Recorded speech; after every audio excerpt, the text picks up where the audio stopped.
All right, we are live again. Welcome back. We're going to get going in about 5 minutes here. Let's get Facebook rocking.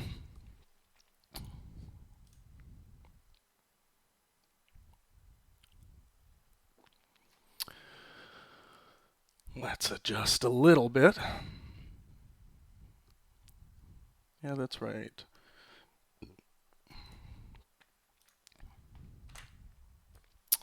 Oh shit, that's not right.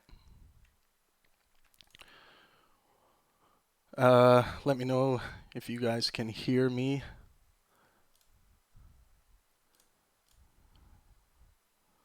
I want... Oh, that's annoying. Okay, here we go. That for that.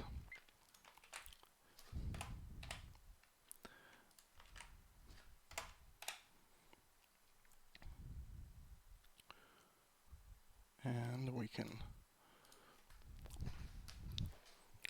go live with that.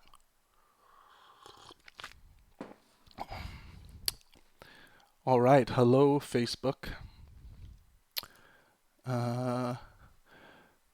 For all the Facebook peeps, I'm going to put the YouTube link. Awesome. Thanks, guys. Hey, Praxis. Hey, Teraz. Thanks for being on time.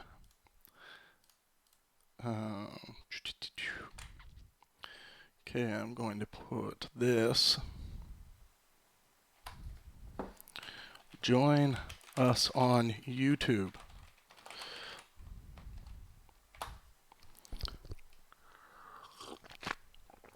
All right. So that's going. I just did a shout out to Twitter. See if there's any fuck weasels tonight. I think I scared them all away.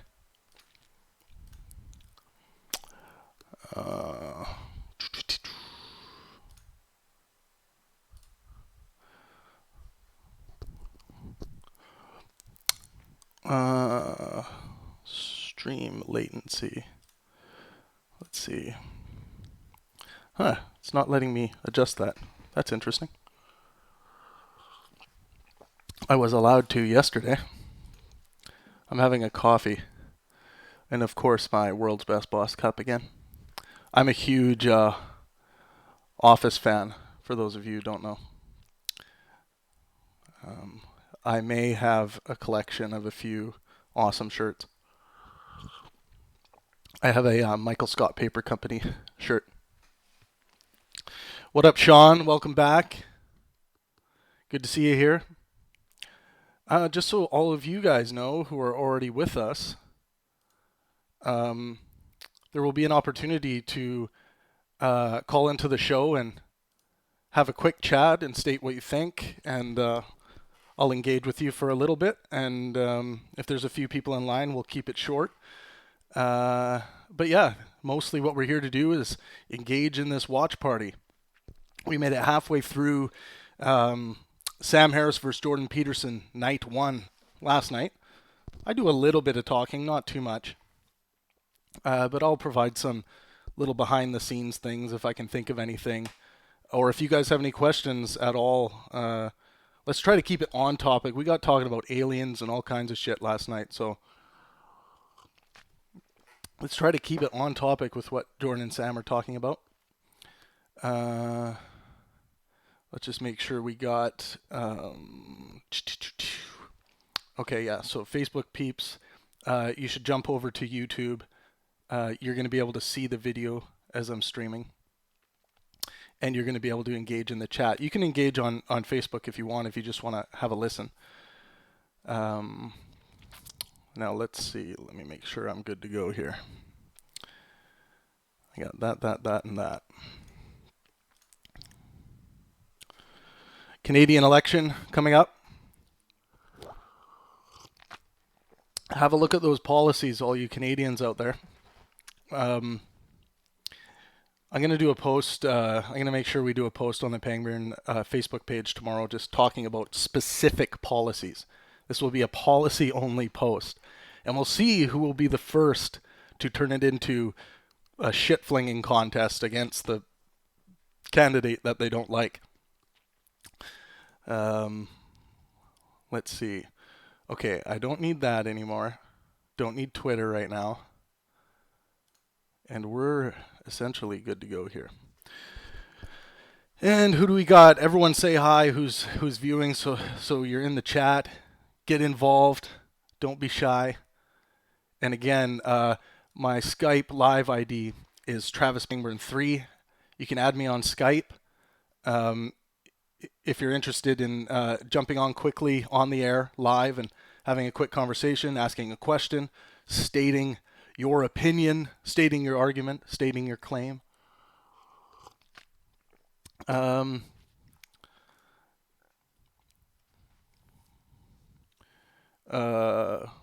So we got Caleb's Revenge. How's it going? Cowboy 1000. So let's jump right into this. We'll do a and please like the stream. It helps get the stream to more people. Chat lots. I'm just sharing a few things. Share this stream too. If you know any friends that would be interested in coming on, having a conversation, share that. Looks like I got excellent connection with the stream, I'm being told, so that is awesome. Thank you to all the Oompa Loompas, you know who you are, who helped me out. I will never disclose who they are, because there's a lot of fuckweasels out there. For those of you who don't know, I'm like gonna create my own urban dictionary, but a fuckweasel to me, as I've described on Twitter often, is someone who constantly lies and spreads defamatory shit without any evidence. And when you ask them to post evidence, they post something that has nothing to do with what they're claiming. Those are fuckweasels. And sometimes they come into the stream here and try to say fuckweasel shit. And I just call them a fuckweasel and ban them. But yeah, things are going good. Rock and roll. Let's get on with this. Jordan... I believe Jordan just said, I'm not trying to trap you here, to Sam, and we're going to continue on from there. What's up, Antonio from Brazil? Welcome, welcome. The welcome wagon is here. Okay, cool. Now let me, and if the volume's a little too low for you guys, just let me know. So there might be mathematical intuitions, a prioris, let's say. Kant identified time and space as a priori intuitions. Right. But I think there's a third category of a priori intuitions that are in fact stories, or they're personalities or stories. So let me give you an example. So I'm going to do a quick rereading of the moral landscape. So because, see, you talk about G.E. Moore's argument of infinite regress.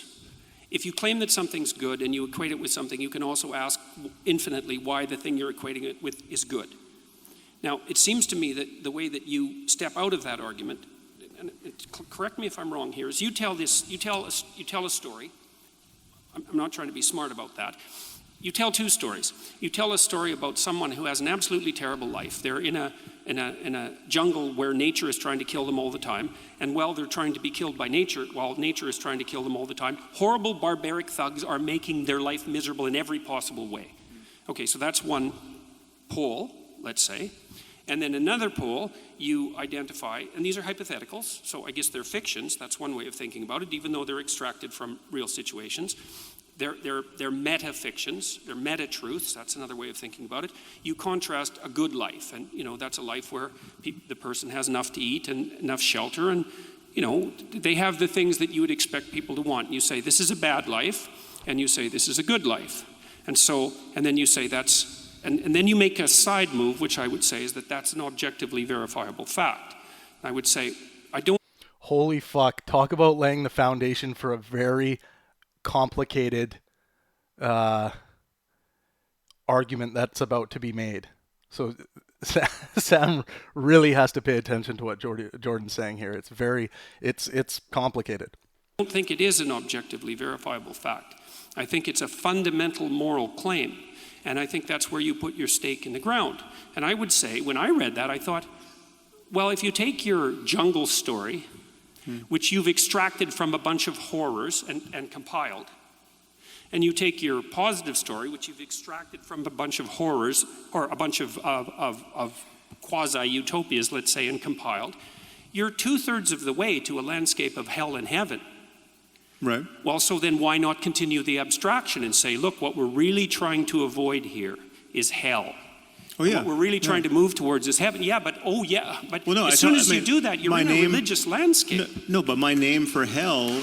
Wait a sec. So Jordan just claims that as soon as you do that, you're in a religious landscape. Let's see if he qualifies that claim, because that is a conclusion that I don't think followed correctly with the premises that he set up. So let's see if he can qualify, because this could be an argument from ignorance that Jordan just can't think of something else outside of religiosity that would offer this. I would claim, like I did in my podcast with Jordan, that art does the same thing. So let's see what happens here. Sam's got a lot to unpack. Is the Cheermeisters. This is very interesting because, like, you and I were talking about this at dinner. We were talking about this at dinner and how Sam stutters a little bit. That is not often that Sam would stutter like that, so we have to point it out. What do we got going in the chat here? Okay, we call those fuck pigs. Oh my god. When is the next Pangburn pay-per-view? Stay tuned. Announcements.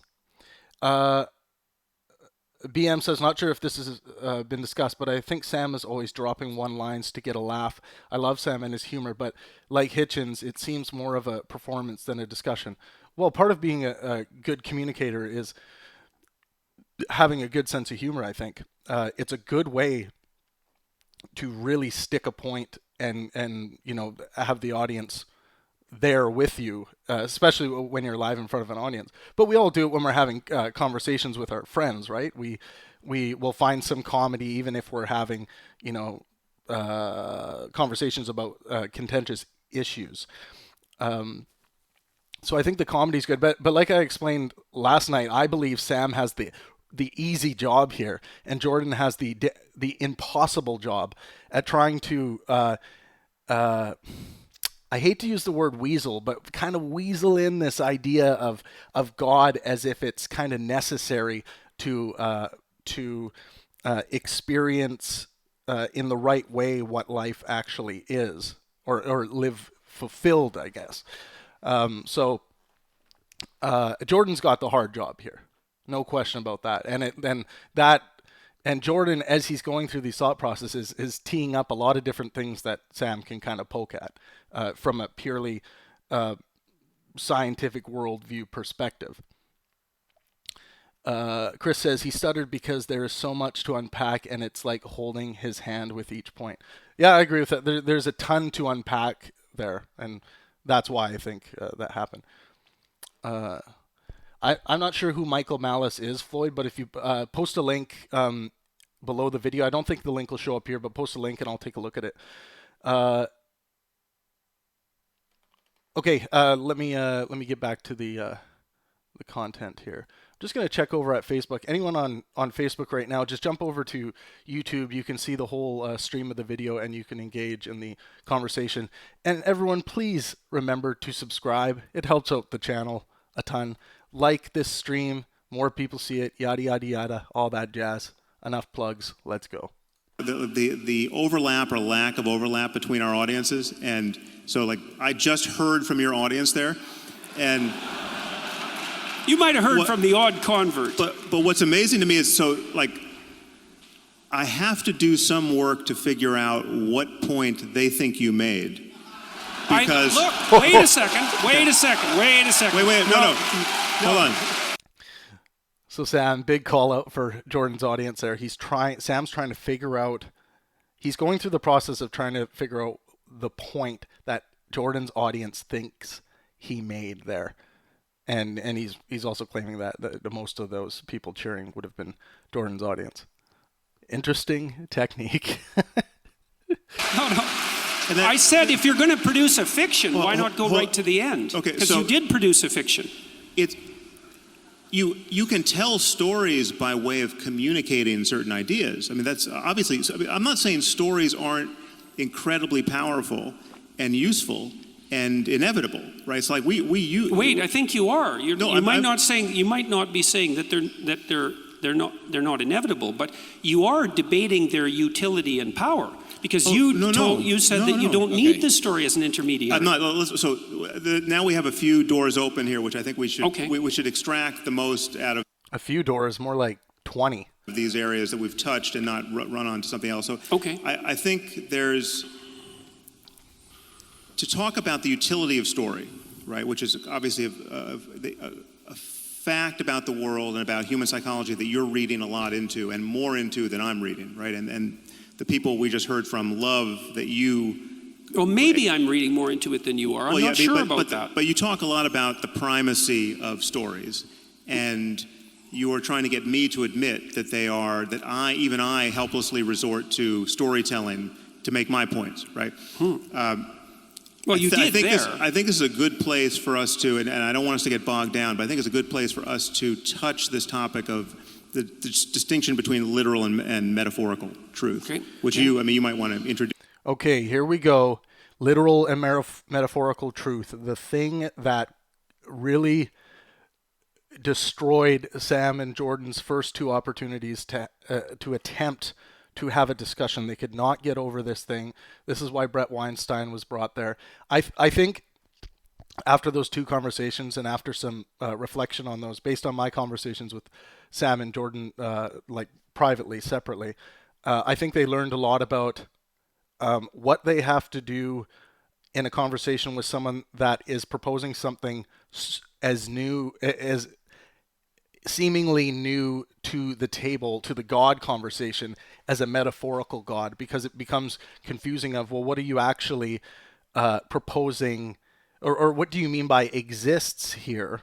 Or are you proposing a new version of truth? And that is essentially what's happening here with metaphorical truth versus the scientific truth that gives us basically everything that we have.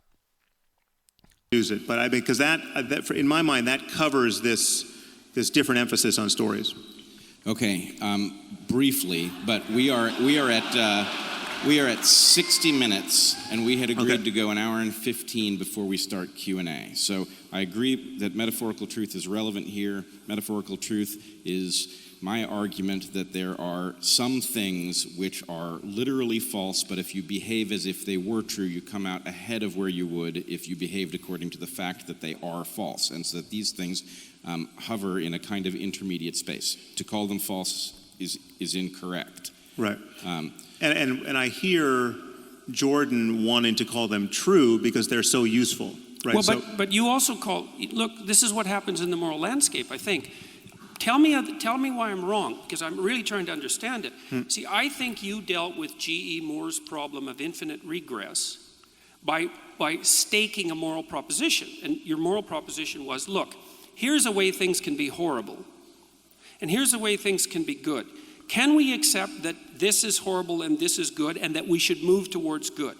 And if the answer is yes, we can accept that, then we can proceed. And maybe we can even proceed with extracting values from facts, but we have to accept that a priori presupposition first. And you insist that we have to accept it because it's objectively true. And I don't think that's correct. So let me just get the proposition clear. Yeah.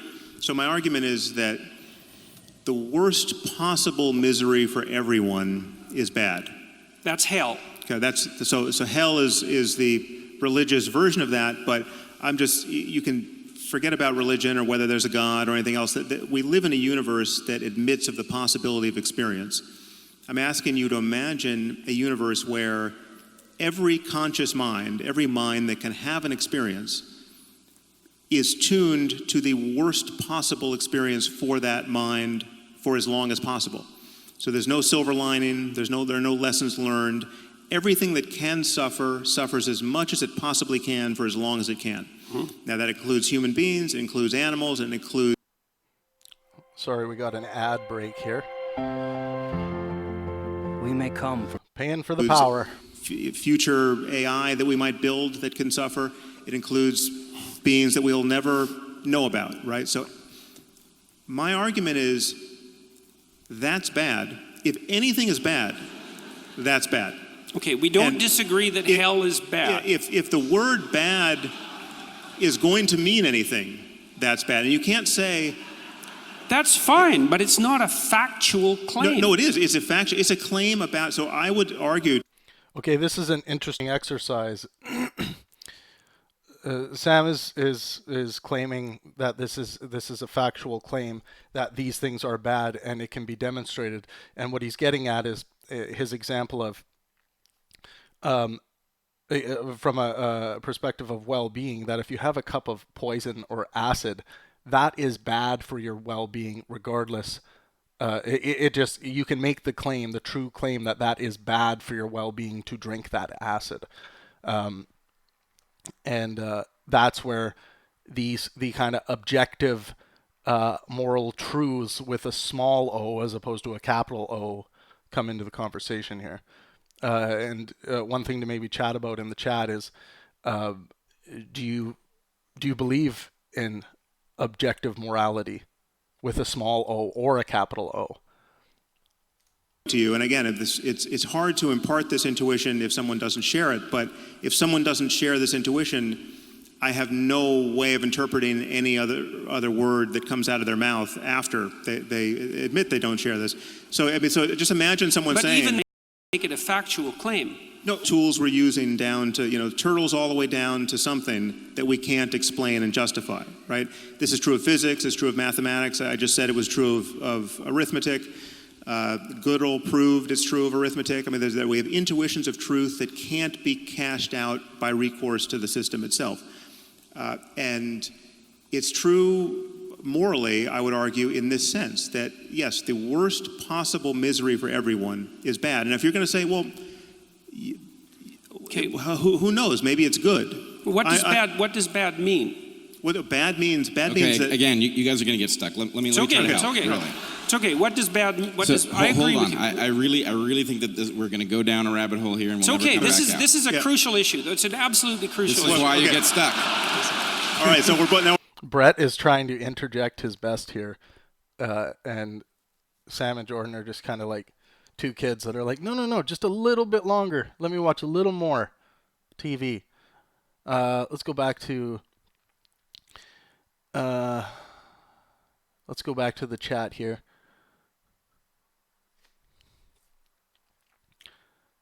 What are we chatting about here? Excuse me, right into the mic. Caleb says, well, the idea of God is entirely required. Look at the degeneration of society as religion has died. Society is better than it has ever been, Caleb. Just statistically, from a health standpoint, basically from any statistical standpoint, I suggest you look at Steven Pinker's research on this. So things are pretty damn good, and religiosity around the world is dying rapidly.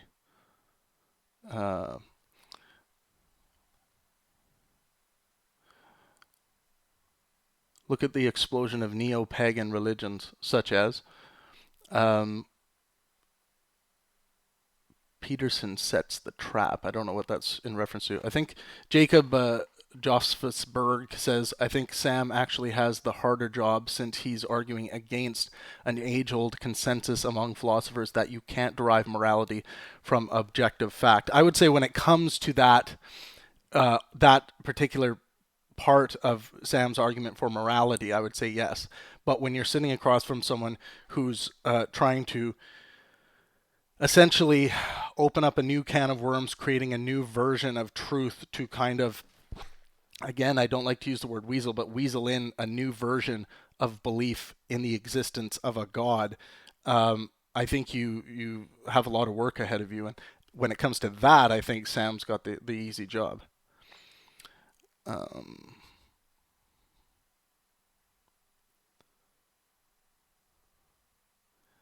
Aaron Anderson says, very true, but after most moral most moral philosophers in Europe, at least, believed you could derive morality from facts. Anson Combe. Caleb says, yes, but the idea that well-being is somehow the same as morals is just ridiculous. Same as morals? I think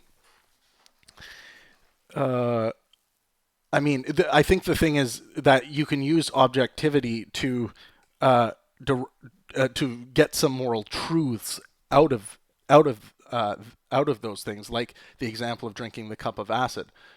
You could say that drinking this cup of acid is against my is going to be against my well-being because I most likely won't be being anymore. Sean says Harris is a dishonest intellectual. He is coming from a very materialist view when he is a practitioner of spirituality. Yes, but the definition of spirituality, as Sam uses it, is essentially engaging in various art forms. Spirituality was hijacked by the religious and the ghost believers and these people to mean something a lot different than what Sam is talking about when he's talking about spirituality. Edwin Paredes says, so wouldn't the claim he's making still fall under moral relativism? Which, Sam or Jordan? I don't know what you're getting at there, Edwin. Sean says, there are no moral truths. Morality is subjective. Maybe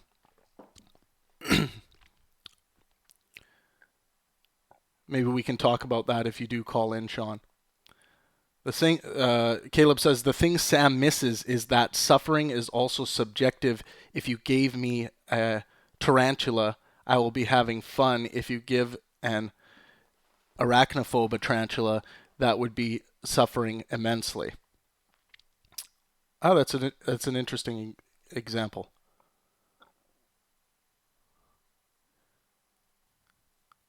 But wouldn't we be able to build a scientific model to say, okay, this person's an arachnophobe. We won't give them the tarantula because we've done the research. We've built the scientific model on this person, and we know that they suffer from arachnophobia.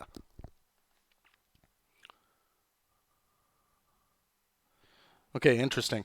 For those who are over on Facebook, it looks like it's trying to reconnect.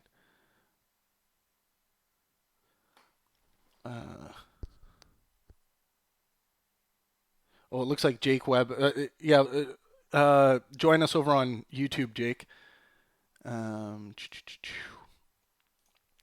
Sorry, just going through a few things here.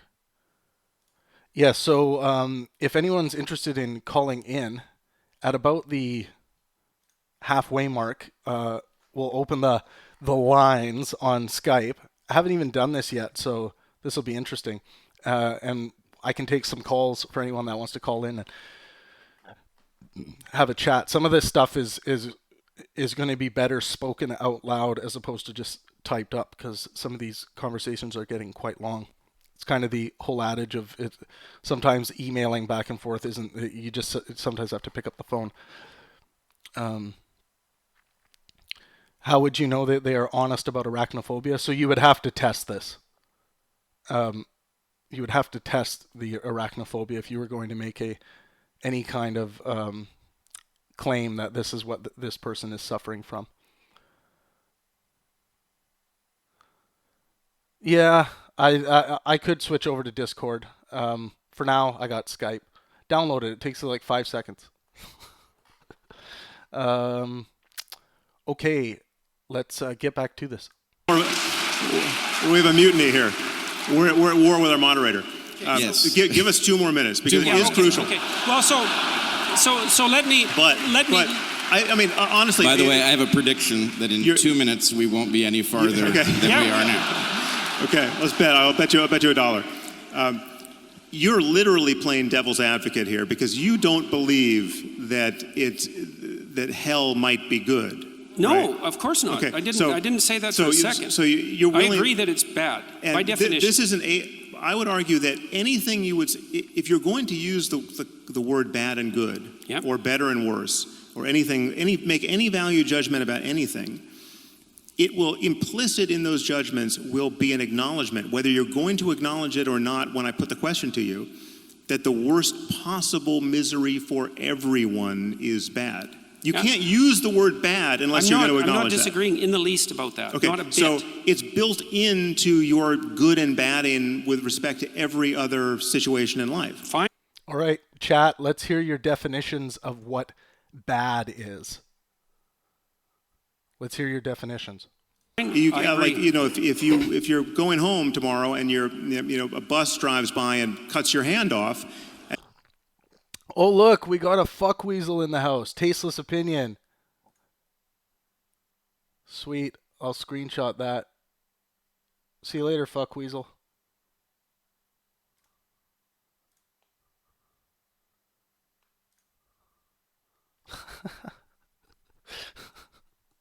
Welcome, Jake. And you say, well, that was bad.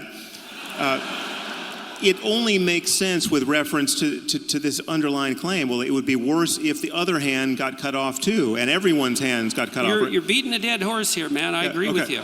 So I'm saying that everyone assumes this, whether they claim to or not. Okay. So to say, and this is how I bring G.E. Moore's argument to end. Yeah, right. He says his argument depends on it being intelligible at that point to say, well, is that really bad? Is it really bad? Okay, well, what would really bad be if the worst possible misery for everyone didn't get you there, right? There's no other space to occupy. I'm also not disputing the utility of your move to bring G.E. Moore's infinite regress to an end. I'm disputing something very specific. I'm disputing the issue that that's a factual claim. That's all. Well, hell is bad. We should avoid it. It brings Moore's infinite regress to an end. All of that, I agree. It's deeper than a factual claim. It's just a claim about it's a claim that is required to make any value judgment intelligible. Right. Any value judgment. So yes. so it's like it's not an arithmetical claim. So an arithmetical claim about addition in this case is. Now you're making my point for me. You could say the same thing. You could say, when I say 2 + 2 makes 4, you could say, but is that a factual claim? And there's some way of jiggering the way you talk about facts with respect to mathematics, where I can say, well, it's not a factual claim, but it's an arithmetical claim. It's a mathematical claim. Well, right? I'm also not trying to. I don't see a need to balkanize our claims in this way. Yep, fine. What I'm trying to do is what I'm really trying to do. We need, the problem I have with your argument, and this isn't, I don't mean that you're wrong. I see what you're doing, and I see why you're doing it, and it's, as far as I can tell, it's laudable. But the problem is that, as far as I can tell, there's problems it doesn't solve, and there's other problems it leaves unaddressed that don't have to be unsolved or unaddressed. And one of the problems is this problem of the intermediary interpretive structure. And you already said we need intuitions to guide our interrelationship with facts. Okay, so we've already agreed on that. So the question is, what are the nature of these intuitions? And I'm saying some of those intuitions take the place of stories, take the form of stories, but even more than that. So I'm going to go after the hell thing again, okay? Because you said, well, it's bad, and you made sure that I also agreed with that, which I do. I agree with that. And then it's a point of profound agreement between you and I. Like, I've spent my entire life trying to understand why people did the worst things they could possibly imagine in the service of their dogmatic beliefs. And so I think that that's not good, seriously, and I'm no fan of moral relativism. So we're on the same page there. Now, but what I noticed in when you wrote The Moral Landscape is you tell it, and I'm not trying to trap you, you tell a story about, it looks to me like it's a story about heaven versus hell, essentially. Let me use that language momentarily. But it's also a story about good versus evil. And this is why, is because the question is, what's bad about hell? Now, you say the suffering. It's like, fair enough, man. True enough, but not true enough. So in Dante's vision... What's also bad about hell?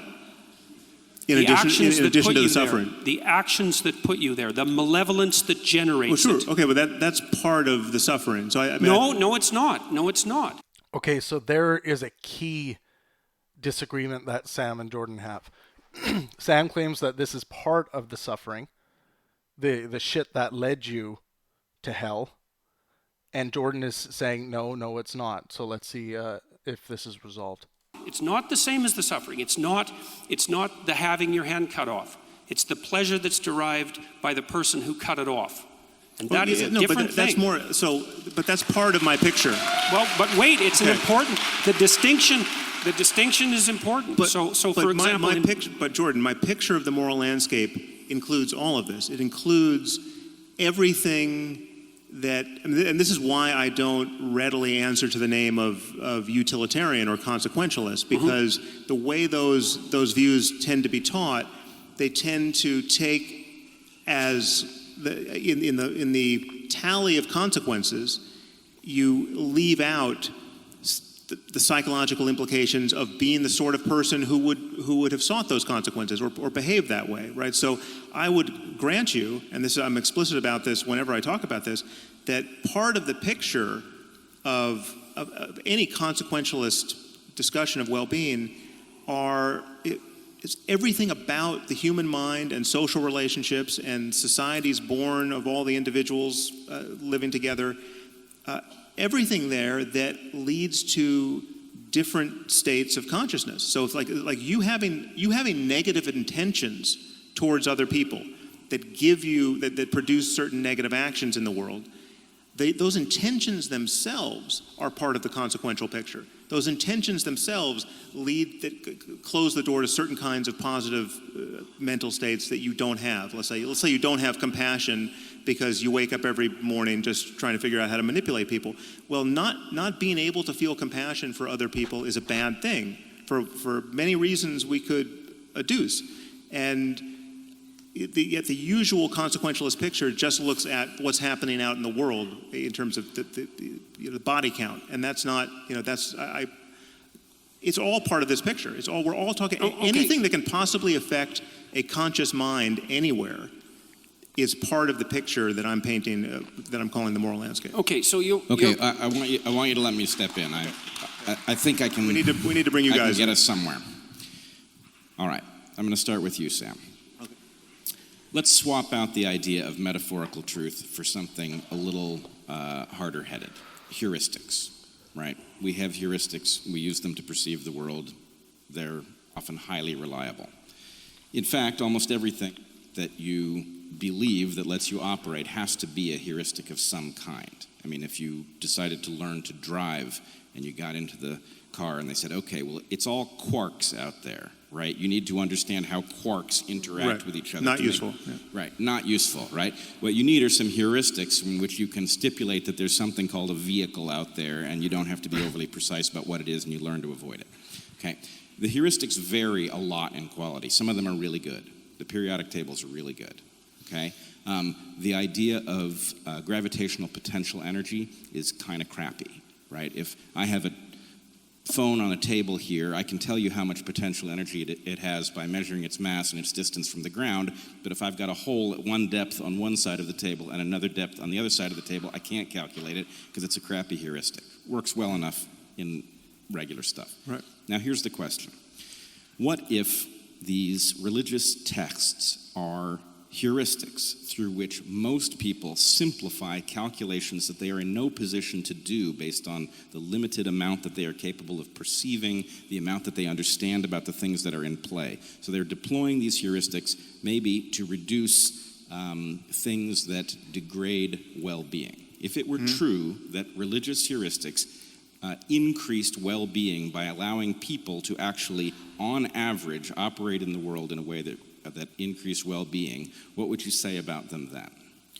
Well, I would worry much less about them, obviously. I mean, and that's why I don't treat all religions equally. I mean, they're religions I literally never think about because I'm not seeing the daily casualties of those belief systems. So, But you say that as people get away from fundamental versions of these things, and I'm not advocating for fundamentalism here, but you say yourself, as people get away from the fundamental versions of these things, things tend to go haywire. And so, in essence, what you're saying is that as people tend to go haywire in what sense? Oh, I thought I was interpreting... multiplicity of interpretations. Right. Well, yeah, but so people are in search of better heuristics. I think the pressure is... Some of these heuristics are obviously so bad that there's civilizational pressure to find better interpretations Better ones, and But you said that the fundamentalists have an advantage. Yeah. What is that advantage? Because if you just go back to the text and say, listen, I want to understand what these words mean, right? You get at the first pass the quote literal interpretation, right? And you're not bringing any armamentarium you've got from the outside, from other parts of culture, to parse the text. You're just trying to, if it's in English and you speak English, you're just trying to decode the words, right? And when it says, if the girl's not a virgin on her wedding night, take her to her father's doorstep and stone her to death. That you know what stone means, you know what girl means, you know what father means, and you're 90% there to an obvious atrocity. Right? I get the horror of it, and we'll get to that in a second here. Yeah. But the basic point is to say that the fundamentalists have an advantage is to acknowledge something functional about those stories, which I'm claiming are going to be some kind of evolutionary heuristic for living a life.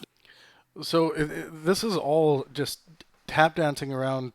Brett's saying that are there useful ideas here, useful heuristics in religious texts? And I mean, Sam should just claim that. Yes, there are some, but there, I think he is kind of claiming that. He's saying yes, there are some, but also some are extremely bad, and that's why not all. That's why he doesn't treat all religions equally, because of the casualties. Let's see what we got going in the chat here. Oh my God, I see secular Jesus Sam. What's going on here? Let's see. I think I asked you guys what your definition of bad would be. How is Tasteless Opinion still here? I thought I kicked you off. Let's give him one more shot. Let's see if he continues to be a fuckweasel. And I say he because it's probably a man.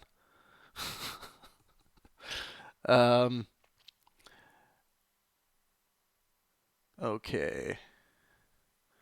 Where did the bad definitions start? Okay, bad is Aaron Anderson. Thanks for commenting, everyone. Aaron Anderson says bad is indefinable, just as the good is indefinable, as Moore suggests. They gloss over that rather quickly. Why are these things indefinable exactly? Why is anything beyond slapping a label on? That's essentially what we're talking about. Sean says bad is subjective, also as good, and bad can change. Sure. Labels, words have usages.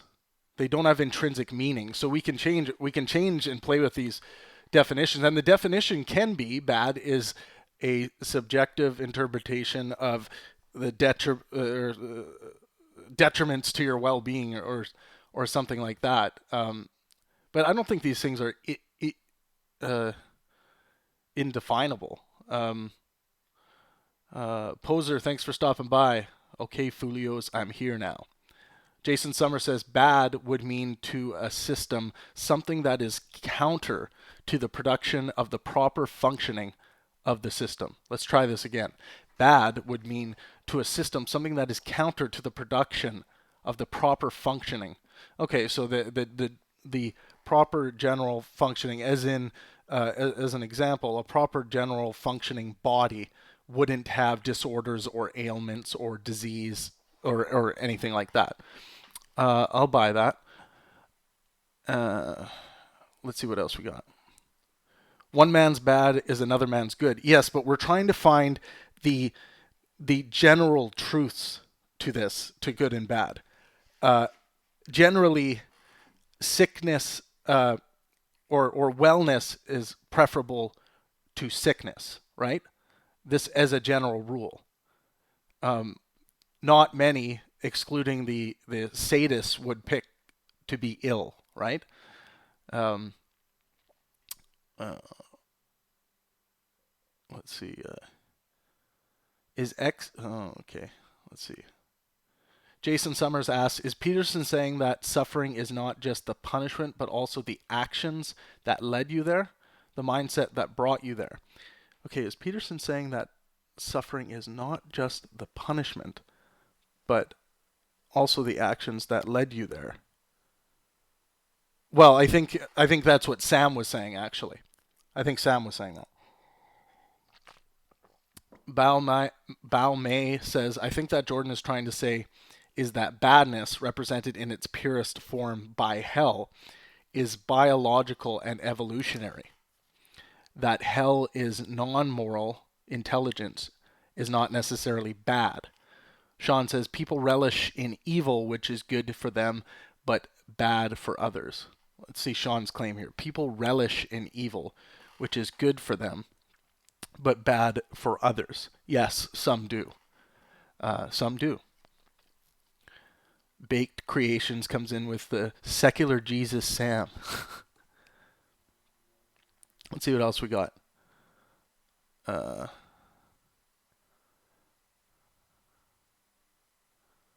Fuck.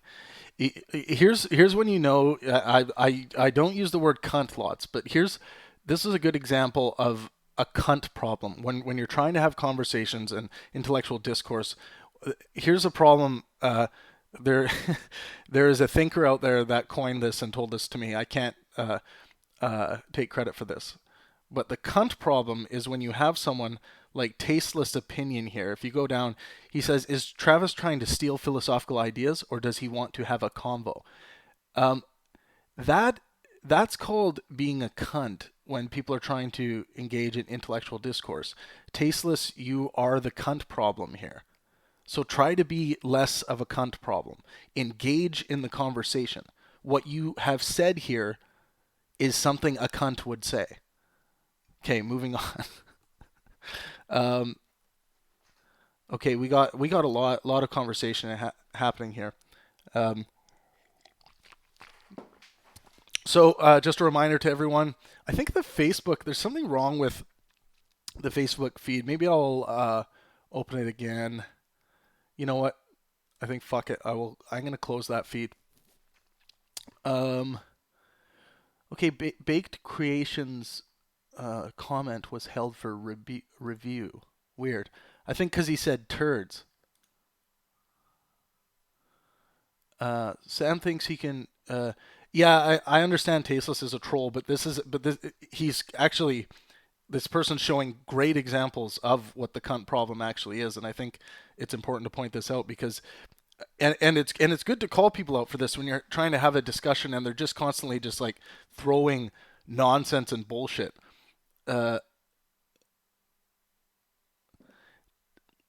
Tasteless. Okay, let's see. We'll keep him around for a bit. Okay, if anyone's interested in jumping on the phone with me, let me see, I'm just going to open up Skype here. Just add me on Skype if anyone's interested in coming on. Sean, I know you were interested in coming on. We'll get to you in a minute. Let's take on a bit more content here, and then we'll get to that. Doesn't make them defensible. They have an advantage. It's not an advantage that. It's an advantage. It's a mimetic advantage. It's an advantage. ISIS has the advantage when the people who share their interpretation of Islam. Poser, if you're asking through Skype, I have my Skype ID just above. It's live at Travis Pangburn 3. I know nobody uses Skype anymore, but just jump. Jump on Skype if you do have it, and we'll try to get you on. And just add me and send me a hello. It's why someone like Anwar al-Awlaki could make YouTube videos that so many people found compelling. It's because it's totally straightforward. It's like the advantage is, listen, there's a lot of people spending a lot of time lying to you about what these books mean and what the prophet and how he lived. right? You know in your heart that my interpretation of this is correct. You just read the words, right? And there's a strength in that. There's an honesty in that. It's clear when it says sacrifice a goat. Goat means goat, right? Like you don't have to do something else to make goat mean having nothing to do with goat, right? And so that it's an asymmetric war of if you're going to try to make your dogmas more and more palatable by importing stuff that clearly was never even in the worldview of anyone who birthed these religions, you're not doing that because you want to live even more by God's word. No, you found some of God's words unacceptable, right? And every fundamentalist can sniff that out, and they're right to sniff it out because in fact it is in fact the motivation. Okay, good.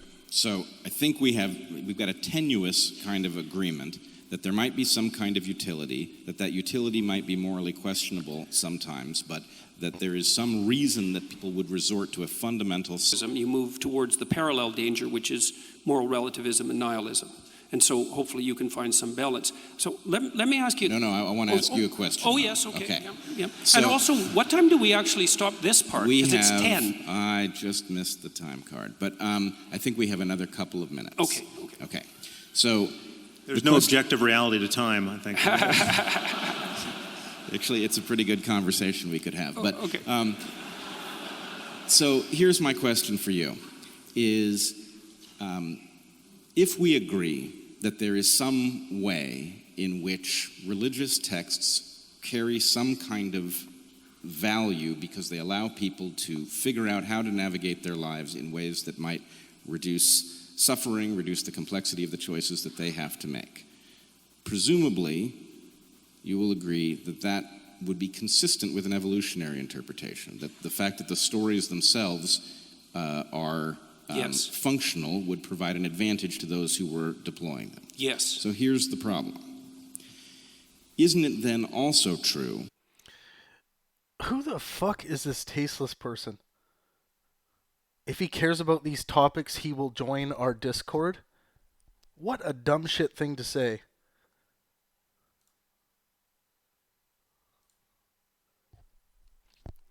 Tasteless, you're done.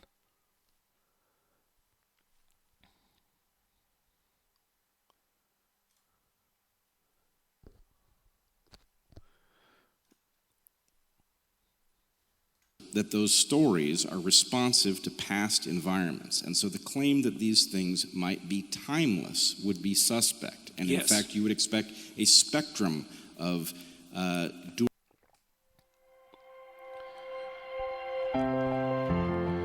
Okay, we got some durability. Some stories would...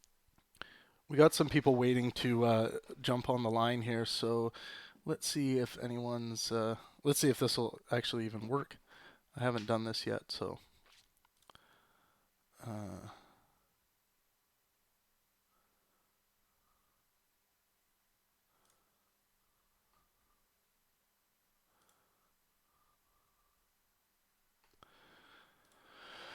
Okay, I'm just going to see if we got anyone on Skype.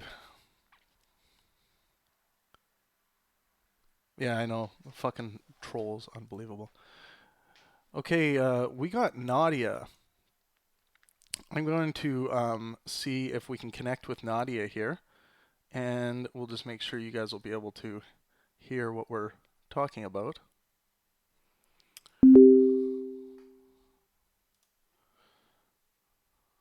All right.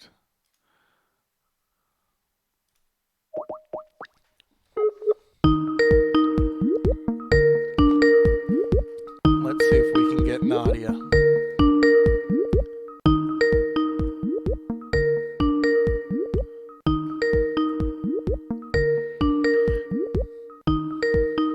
The person whom you're trying to reach is currently unavailable. Please leave a message. All right, Nadia's not there. Accept. Okay, Kale or Sean, feel free to give me a voice call right now if you guys want to chat. I'll let you guys call me. Tasteless opinion. Unblock me.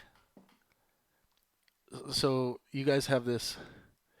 You guys all engage on this philosophical chat channel. Um, Sean, feel free to call in if you want. I'll give him a.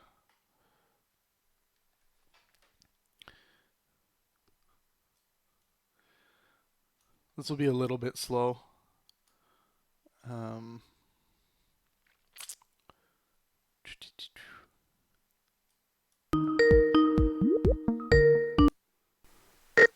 all right, Sean, you there? Yeah, man, I can hear you. Oh, awesome! Thanks for calling in. Yeah, no problem. Yeah, We are cool. live. The show. Awesome. So, what's on your mind today? Okay, well, I think Peterson's idea of religion isn't mainstream religion.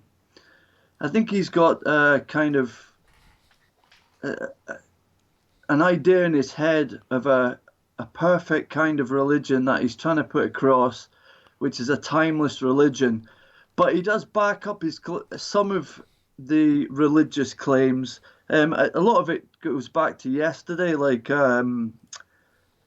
you disagreed with slaves. Right. Yeah.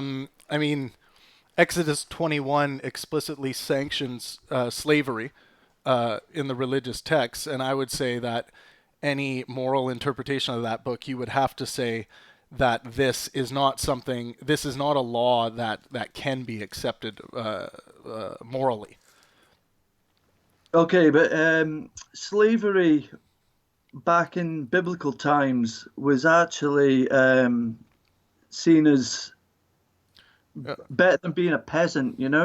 It was they got fed. They got a lot of them were actually more intelligent than their actual owners. A lot of them were teaching. This a lot of this is online. Right, but do you agree? You're talking about indentured servitude, I guess, and more working as a servant. But do you agree that it is immoral to own another person as property? Yes, I do now, but a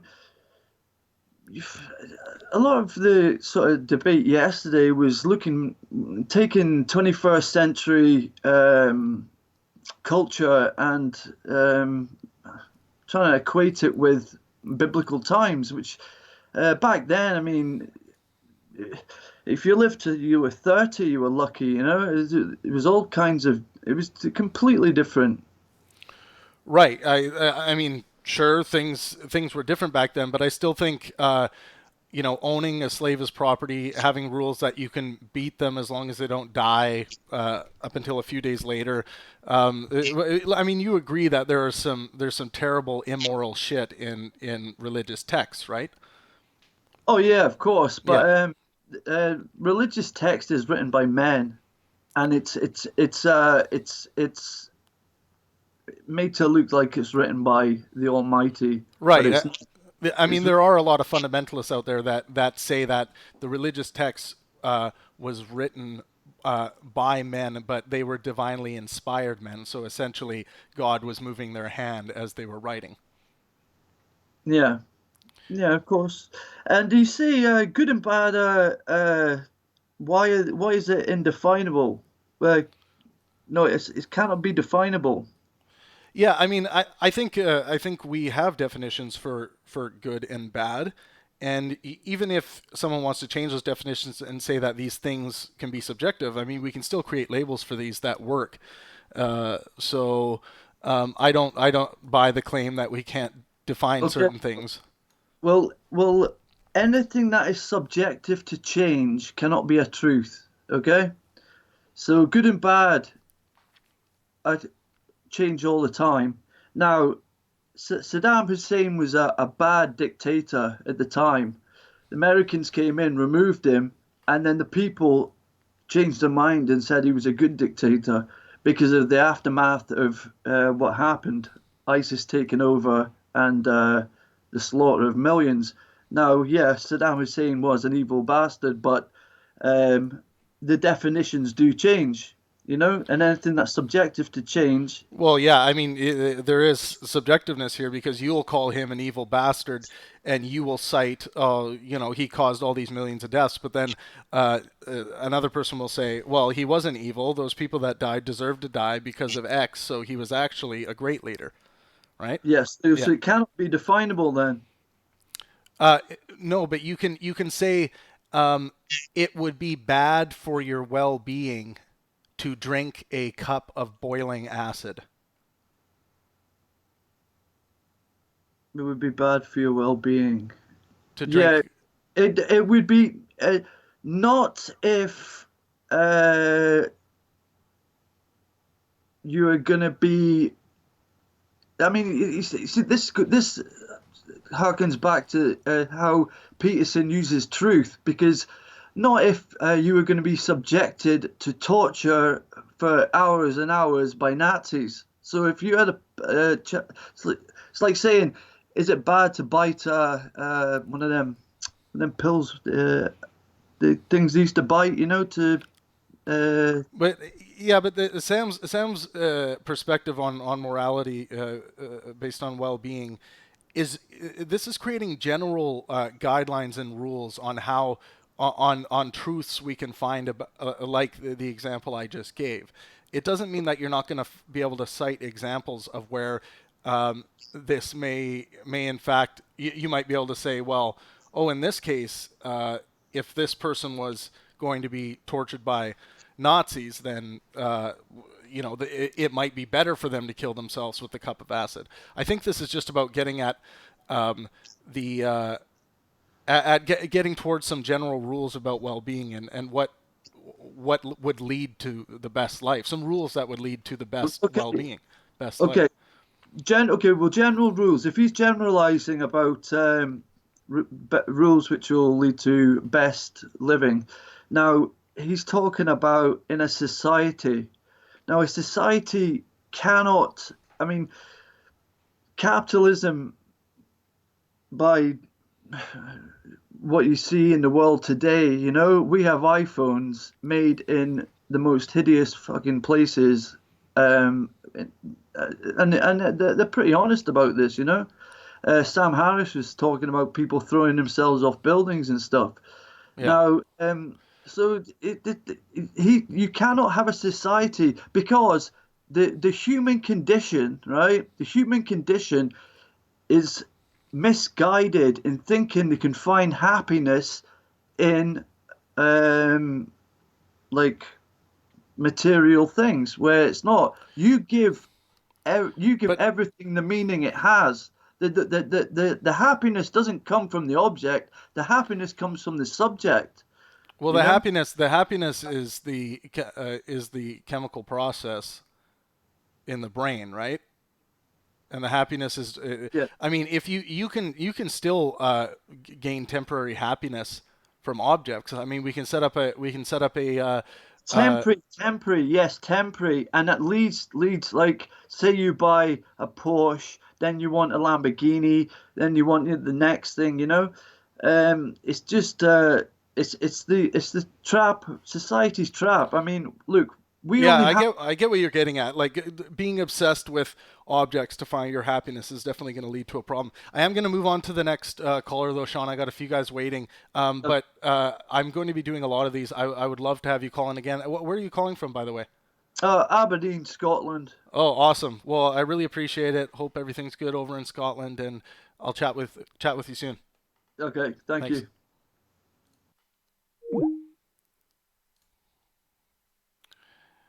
Okay, next up, Nadia, if you're there, give me a shout. Um, who else we got? Who else we got? Okay.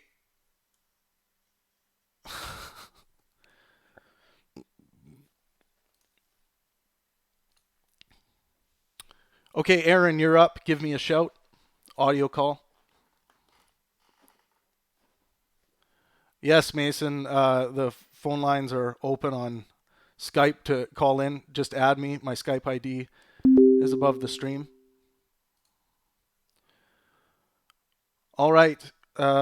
Whoever is in waiting right now, just call in.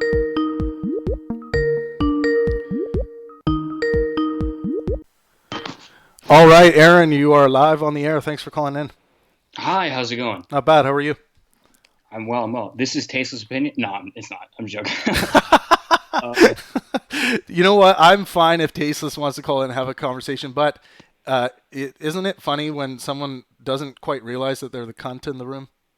Yeah, they never know, right? But yeah, I feel like we kind of glossed over, as I said in the comments, rather expeditiously over Moore's open question argument. And if you go back in the comments, there's a visual for you. Okay. And this pertains to the indefinability of the good as well as the bad. So it's basically along the lines of you give a definition of bad or the good. Let that be X. So is just throwing one of the examples from the comments, right? Is suffering bad? You can use Sam Harris's example. Right. The suffering of all conceivable beings bad? Yes.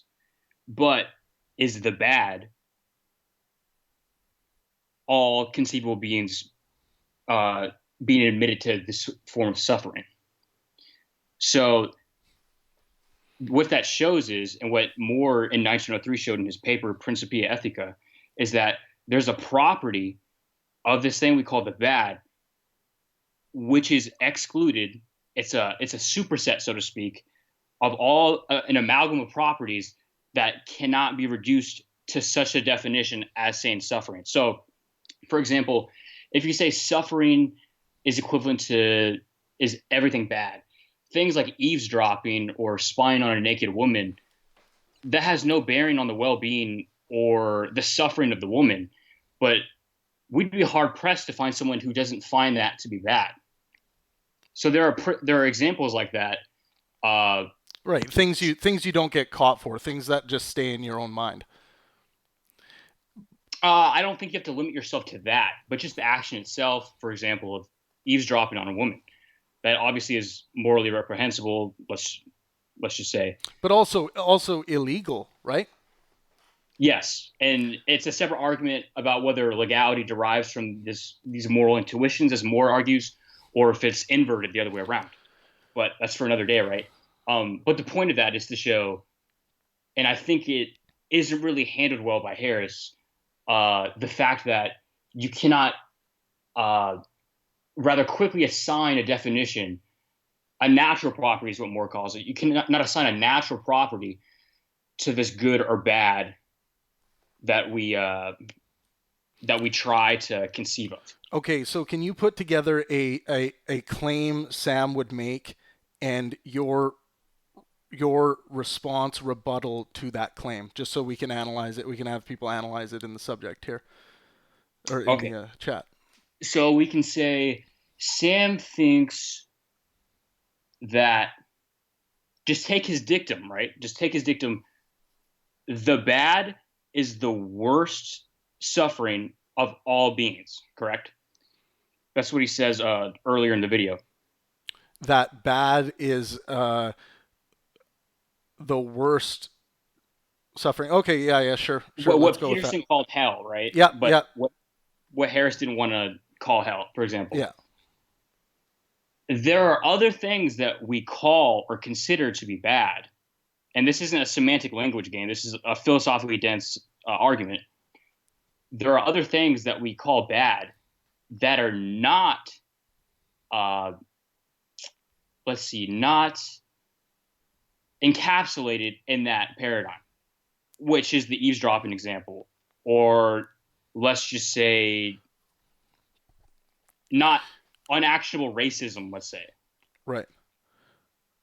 So essentially, are you claiming with the eavesdrop, like, what do you think Sam would say if you said, well, this is not consistent with this example of eavesdropping? Like, what would you be basing your morality on to not eavesdrop on somebody or spy on a naked woman? That's what he'd be hard pressed to come up with an example. I think he would have to say he would have to make a maneuver about well-being, kind of changing the definition of well-being, like really testing the pliability of the definition, right? So he'd have to say, well, a part of a woman's well-being is her privacy. Right.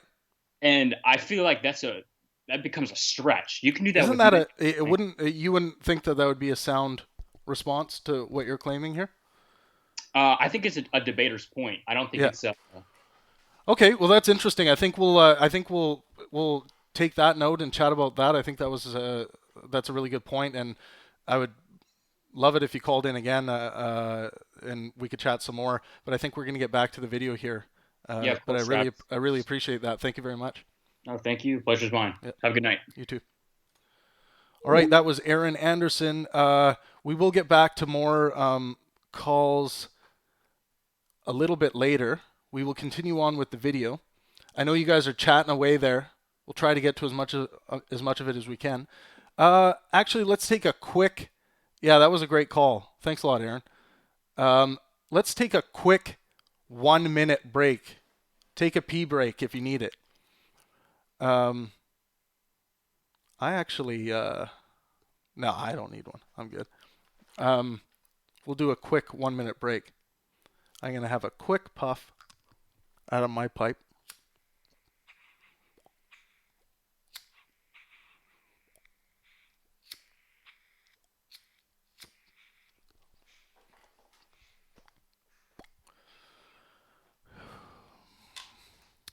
And just for all of you that are interested, I am having a puff of Tangerine Dream.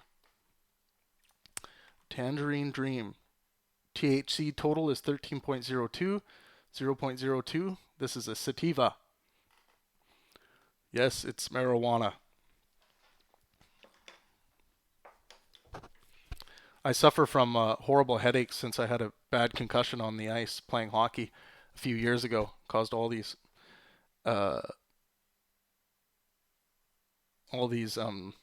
terrible things, headaches and all kinds of crap. I'm gonna do a podcast on that soon. Make sure you guys are subscribed. Again, it looks like we got we got a ton of people viewing right now. So if you guys could like this stream, that would mean a lot. It really helps more people see it. I like the wood pipe.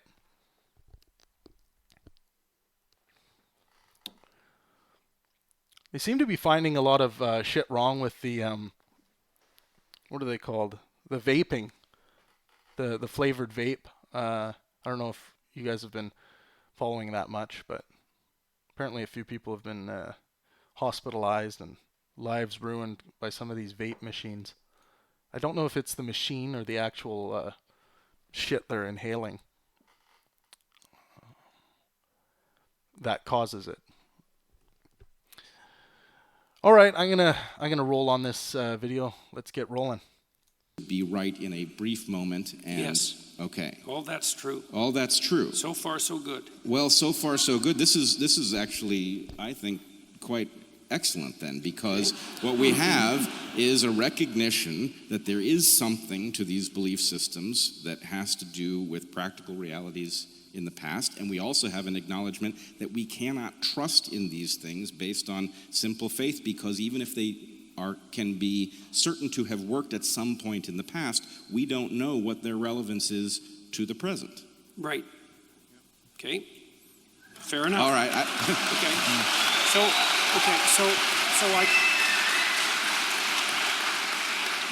I would say that's two things about that.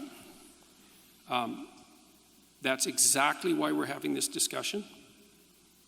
And you see, what happens in the most profound of such texts is the idea that the process by which your knowledge is updated has to occupy a position in the hierarchy of values that supersedes your reliance on dogma is the fundamental claim. That's why, for example, in Christianity, the notion is that the word is the highest of values. And that's the embodied word. And that's the thing that mediates between order and chaos. And everything else has to be subject to that. Ben Carson. JP got his hole stuffed there. The crowd loves it. God. Yeah, you guys are allowed to have fun too and poke fun. It's all good. Just don't be a cunt in the room. We don't need cunt problem in here. And I would say that's not a claim that's unique to Christianity. So, for example, Okay, no, I think because we're being told we're out of time here, so I want to give Sam his reaction to that as well, and then we'll move on to Q&A. Well, I'm tempted to just ask Jordan a question here. I mean, it's hard to know what to save for tomorrow night, but I feel like we've got 3,000 people sitting here who would really like an answer to this question.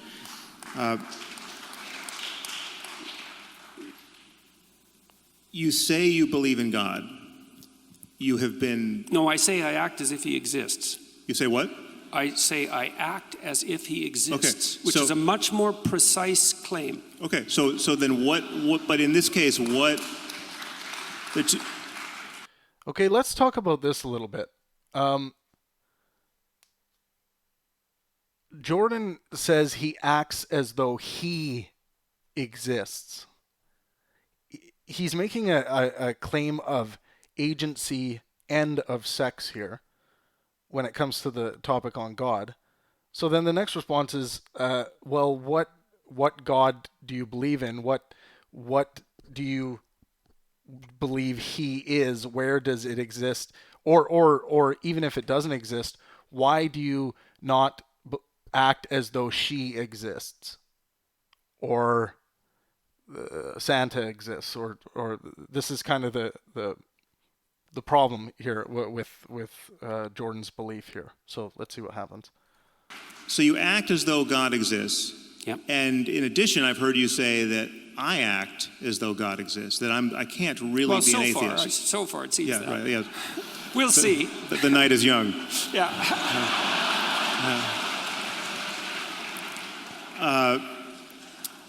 So in that sense, I'm not really an atheist. I've heard you say this. So that Well, some of you is. Well, if I were really an atheist, I would be far more poorly behaved than in fact I am. Right? I would be like Raskolnikov committing murders and assuming there was nothing wrong with it. It would be more likely, yes. Yeah. Okay. So Wait, that's a big distinction. I need to know. Be more likely. What was that? It's a big distinction. That you would is very different than it would be more likely. Taking the safety off the gun is not the same thing as shooting it, right? Yeah. The temptations laid open to Raskolnikov would be more at hand. Okay. Just as they were to him. So, in what sense do you mean? What is the God that you act as though he, she, it exists, and what is the God-shaped thing I must have in my life to prevent me from being a quote real atheist? Well, okay. First of all, I have to point out that there's no possible way I can answer both those questions in 2 minutes. Well, it's the same question. I mean, what do you mean by God? Okay. Well, I'm going to tell you some of the things that I mean by God. Okay. We do have to get to questions. Maybe we're going to do this tomorrow. Yeah, maybe this is where we start. Oh, God. Well, that was a pretty resounding no. It seems like that constitutes an audience question, wouldn't you say? All right. I tell you what. Let's...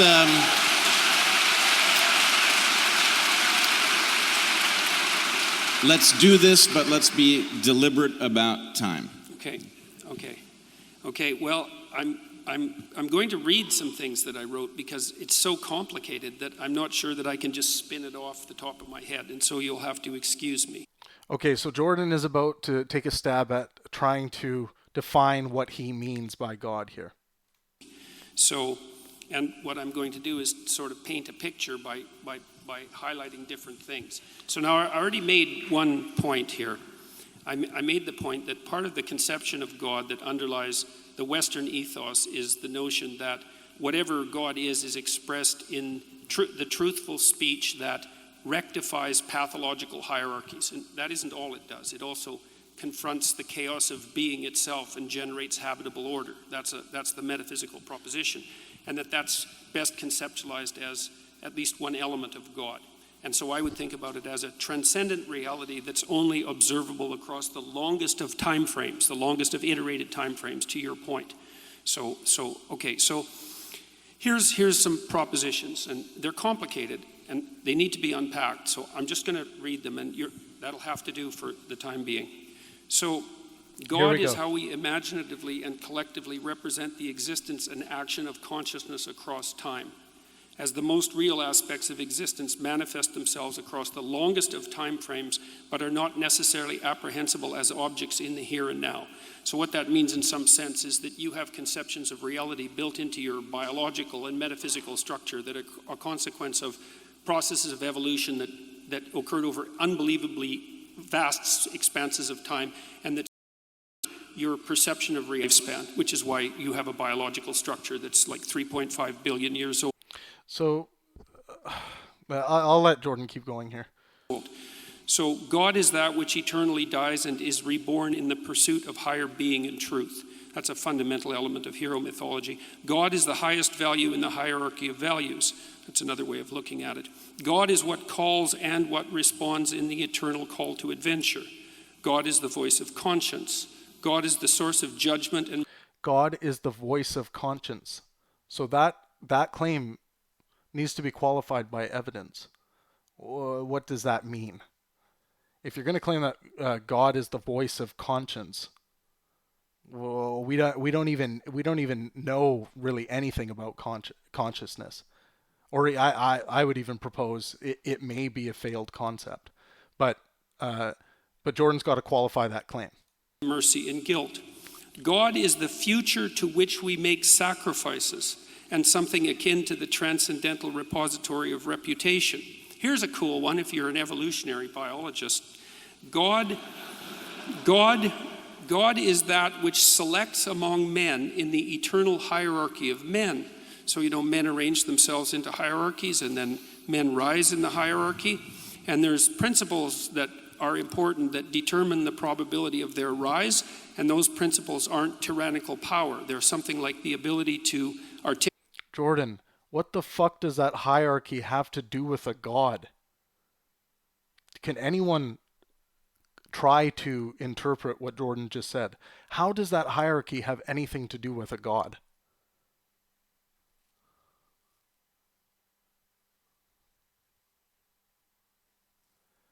Oh, yeah, thanks for clarifying. I heard consciousness.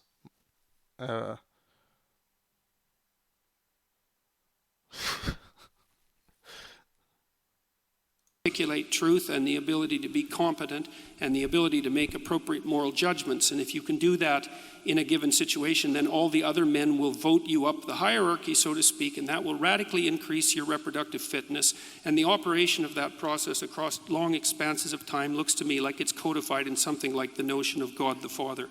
It's also the same thing that makes men attractive to women, because women peel off the top of the male hierarchy, and the question is, what should be at the top of the hierarchy? And the answer right now is tyranny as part of the patriarchy, but the real answer is something more like the ability to use truthful speech in the service of, let's say, well-being. And so that's something that operates across tremendous expanses of time. Again, what does any of this have to do with God? And it plays a role in the selection for survival itself, which makes it a fundamental reality. Jordan, if I can I just cut in here with one question? Stop with that for now. What?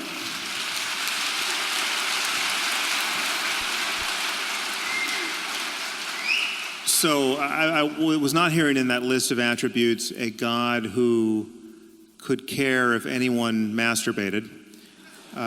I was not hearing a God who... Depends on what else is stopping you from doing, Sam.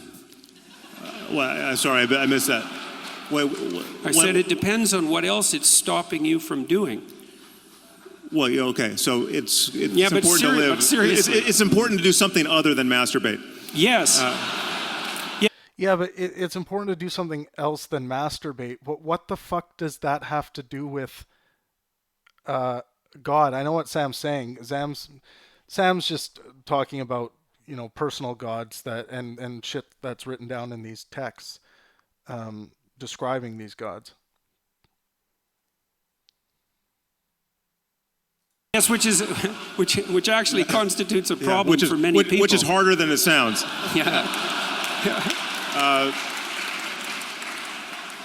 I'm not hearing a God, a personal God who can possibly hear anyone's prayers, much less answer them, right? And I'm wondering what percentage of religious people who would say, oh yeah, I believe in God and it's the most important thing in my life, what percentage of those religious people do you think have in mind a God of the sort you just described? I don't know, Sam. It's a good question, because when I go talk to people, when I talk to people online and use exactly this terminology, millions of people listen.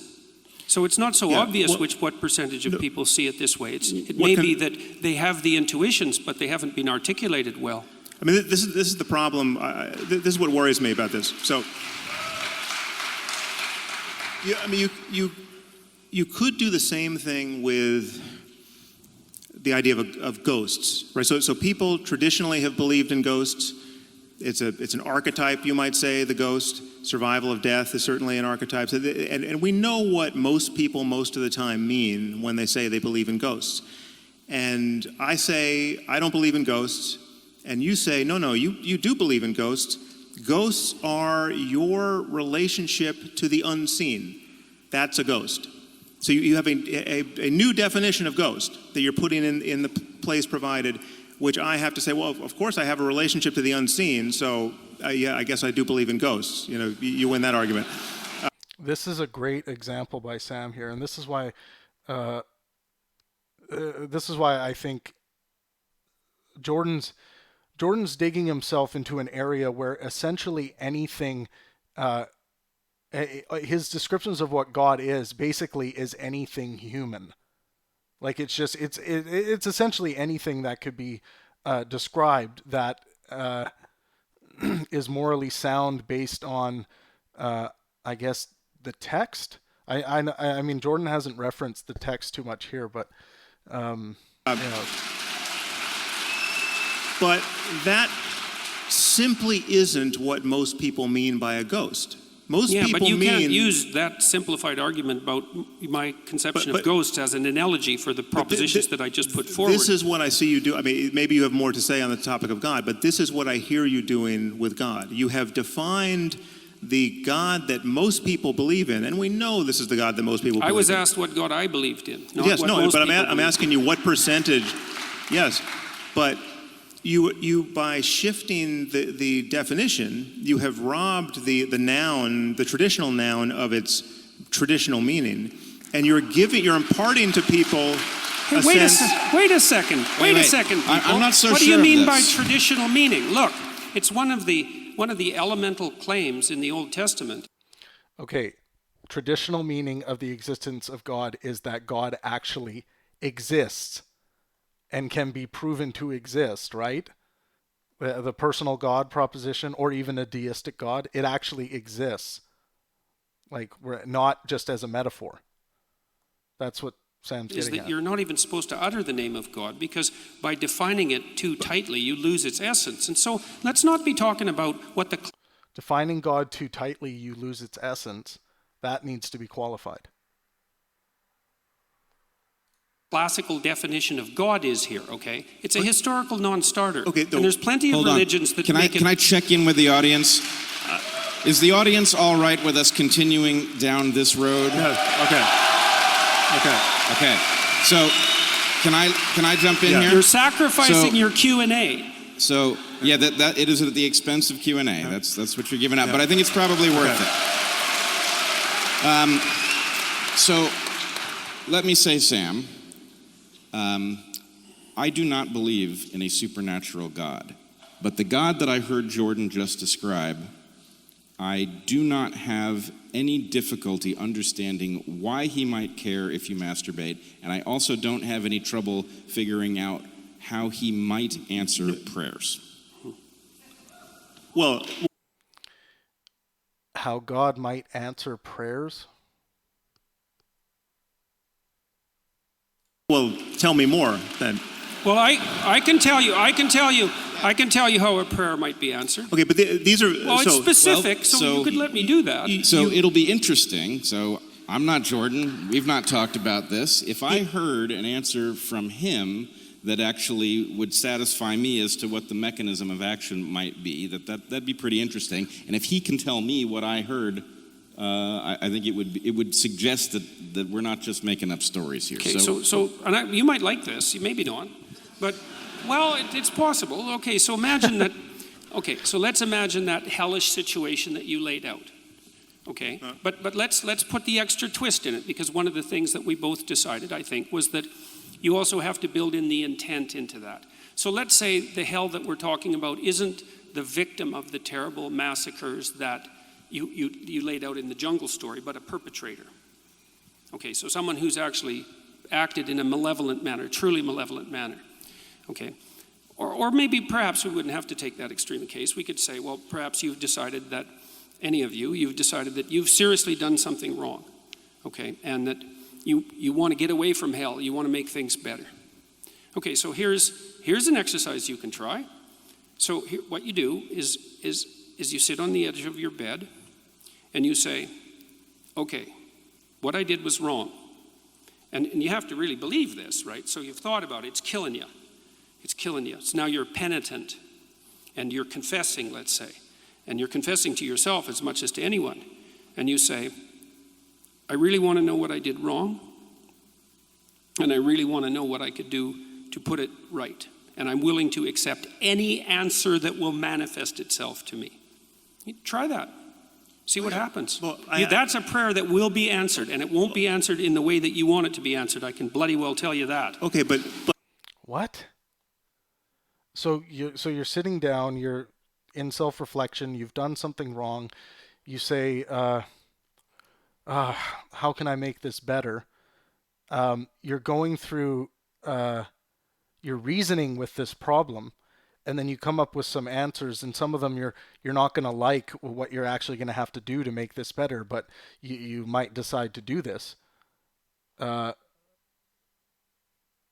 So what's Jordan claiming here, that this is a prayer, this is an act of prayer, and this prayer is being answered? But that... Well, what are you communicating with? What are you communicating with when you do that? No, that is something that... What are you communicating with when you do that? Your own ability to critically think about your errors. This is not rocket science. This has been decided. There's no God proposition that needs to exist for someone, even a young person that doesn't even know about God, when they've done something wrong and they go and they've hit their sister or something, and then they go and say sorry or show empathy and ask them if they're okay. It is a process that I'm familiar with. It doesn't require any supernatural explanation, and it certainly doesn't 100% require that we imagine that any of our books were dictated by the creator of the universe. I didn't say that it required any supernatural explanation, or that it required the book. Concerns... Yeah, Ben's correct. I do not deal with cunty trolls. If you are a cunt problem, try to be better, and maybe next time you won't be a cunt and you won't get blocked. Asked to provide an instance of prayer that worked, and that's what I did. I didn't do anything other than that. That's fully understandable in terms of human psychology. And it's not understandable because we don't know where the answer comes from. Well, we don't know where anything comes from. That's true. Yeah. Okay. So yeah, but that doesn't open the door. I mean, one thing we can know with absolute certainty is that whoever wrote the Bible didn't know either, and there's many other things he or she didn't know, like everything else we know scientifically, right? It's not so obvious what people know and what they don't know. No one even knew the brain was involved in any of this. Right. So yeah, but they probably knew about as much as we do about how the brain was involved in it. But you can tell that Jordan and Sam are getting really excited. I just had to dial down the level of the output of this feed because they're getting into it, hotter on the mics. We've already established in some tenuous way that things that nobody understands could have evolved into these stories in some way that would be useful, but nobody knew what they were writing when they wrote it, right? The problem is that you can... So, again, this has been focused through the lens of your attachment to Christianity, largely, but Hinduism is a completely different set of stories, right? And many of them, the logic, the emotional logic, the psychological import, many of them have the opposite valence from any Christian story you would tell. The whole notion of, like, for instance, the whole notion of good and evil, right, which has such primacy. I mean, you talk about religion being deeper than ethics because ethics just deals with right and wrong, and religion deals with good and evil, right? At bedrock, okay? Good and evil do not have the same meaning in the East. Buddhism and Hinduism do something very different with good and evil. I'm willing to accept your definitions of good and evil for the current argument. The truth is, there's just not even evil. Is just ignorance on some level. It's just evil is just. You haven't met any real evil people if you believe that. Well, okay, so then all the Hindus and Buddhists are wrong about this. That's a possible claim. I'm just saying that there's over 1 billion people who have a religious system of stories from which they derive all kinds of meaning, to which they're mightily attached, to where we could play the same game of archetypal interpretation and valuing, and yet the cash value with respect to good and evil is irreconcilable with what you get from Christianity. But it doesn't have to be interoperable, right? Well, but the point. My point is we live in a reality. Presumably, Hinduism is also useful as a set of heuristics for Hindus, and if Hinduism, as a matter of doctrine, and as a matter of the interpretations of the heuristics by the devout in both systems, if Hinduism and Christianity are advertising, what are they advertising? Party City, Skip. Irreconcilable, right? Then there must be a deeper level of reality that explains why they both work, that can't be reducible to Christianity being true or Hinduism being true. Right. Yeah, look, Sam, there's absolutely nothing wrong with that objection. So this is one of the immense problems, obviously, that actually leads down the road to the kind of nihilism that you were objecting to in the moral landscape. It's like one of the things that Nietzsche said that's very much apropos to this is that, it's one thing to have your belief system shattered by the observation that there are other belief systems that are incommensurate, that seem to have equal utility.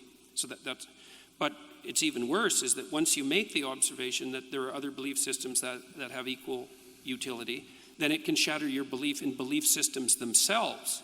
And then you're in the postmodern nihilist landscape, and that's a big problem. Or you could just be in a more fundamental landscape that subsumes both of those belief systems. That's fine. Here's a question for the chat. Do you believe that there is utility in religion that you cannot get from, just say, other art forms that have nothing to do with gods? I'll put that question to chat.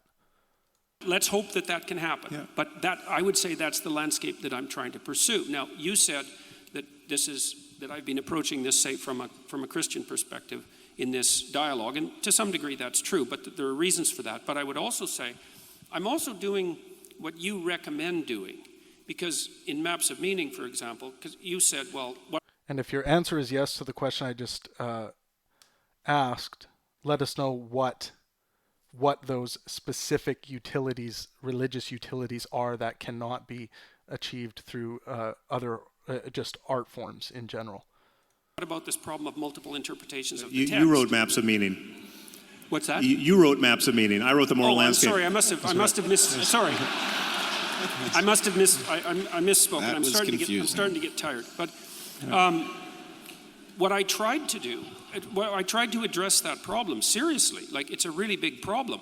It's the problem of multiple interpretations. It's the postmodern problem, is that there's an infinite number of potential interpretations. Okay, so so what do we do about that? And the answer is, it's something you allude to, in the moral landscape. And it's part of the basis of your argument why these things need to be grounded in facts. So, because that is part of the answer to the problem of an infinite number of interpretations. In Maps of Meaning, I tried to do what E.O. Wilson recommended, but this was before he wrote his book. I tried to use a consilience approach. So I looked at multiple religious systems. I looked at Christianity. I looked at evolutionary biology. I looked at philosophy. I looked at neuroscience.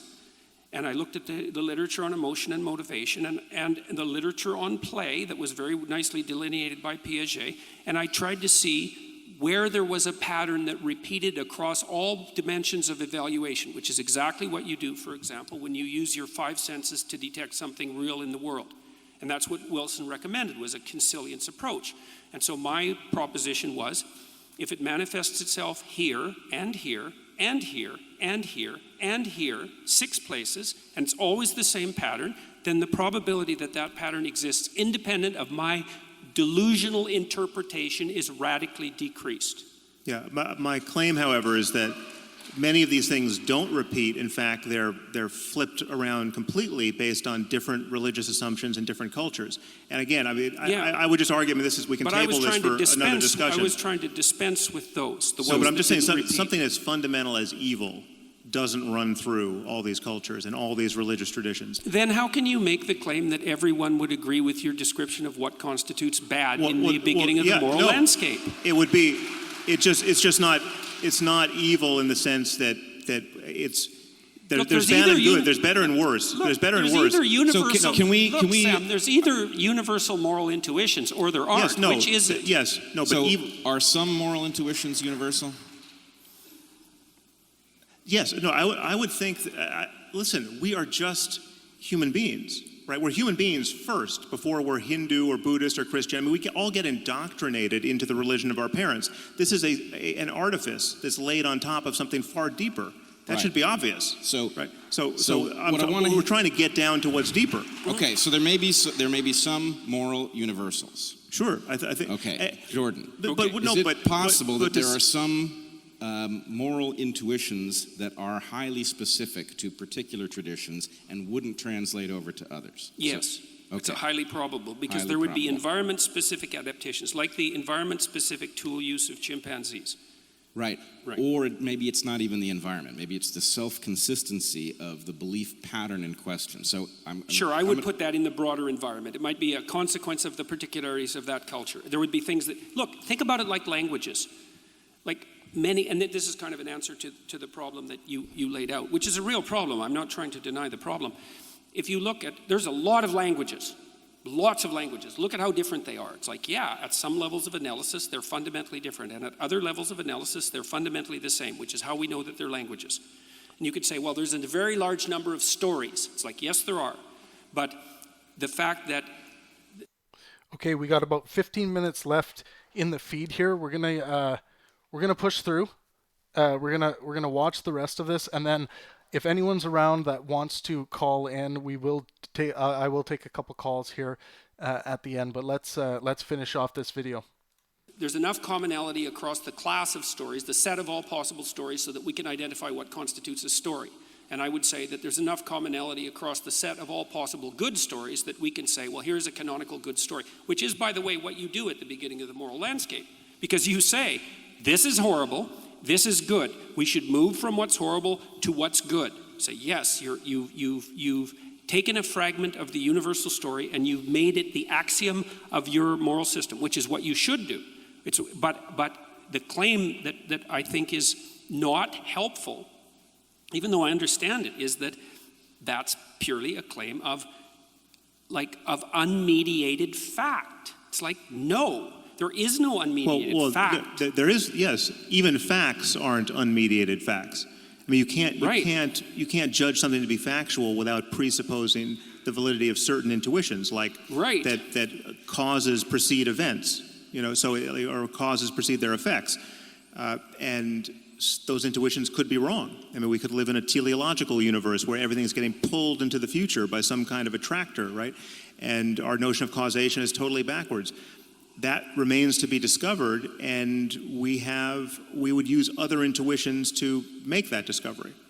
But again, you do pull yourself up by your bootstraps, and that there's no branch of science or mathematics or anything fundamental, logic, that can get away from that. Right. Well, and that's another place. But given that picture, that doesn't render all intuitions equally respectable.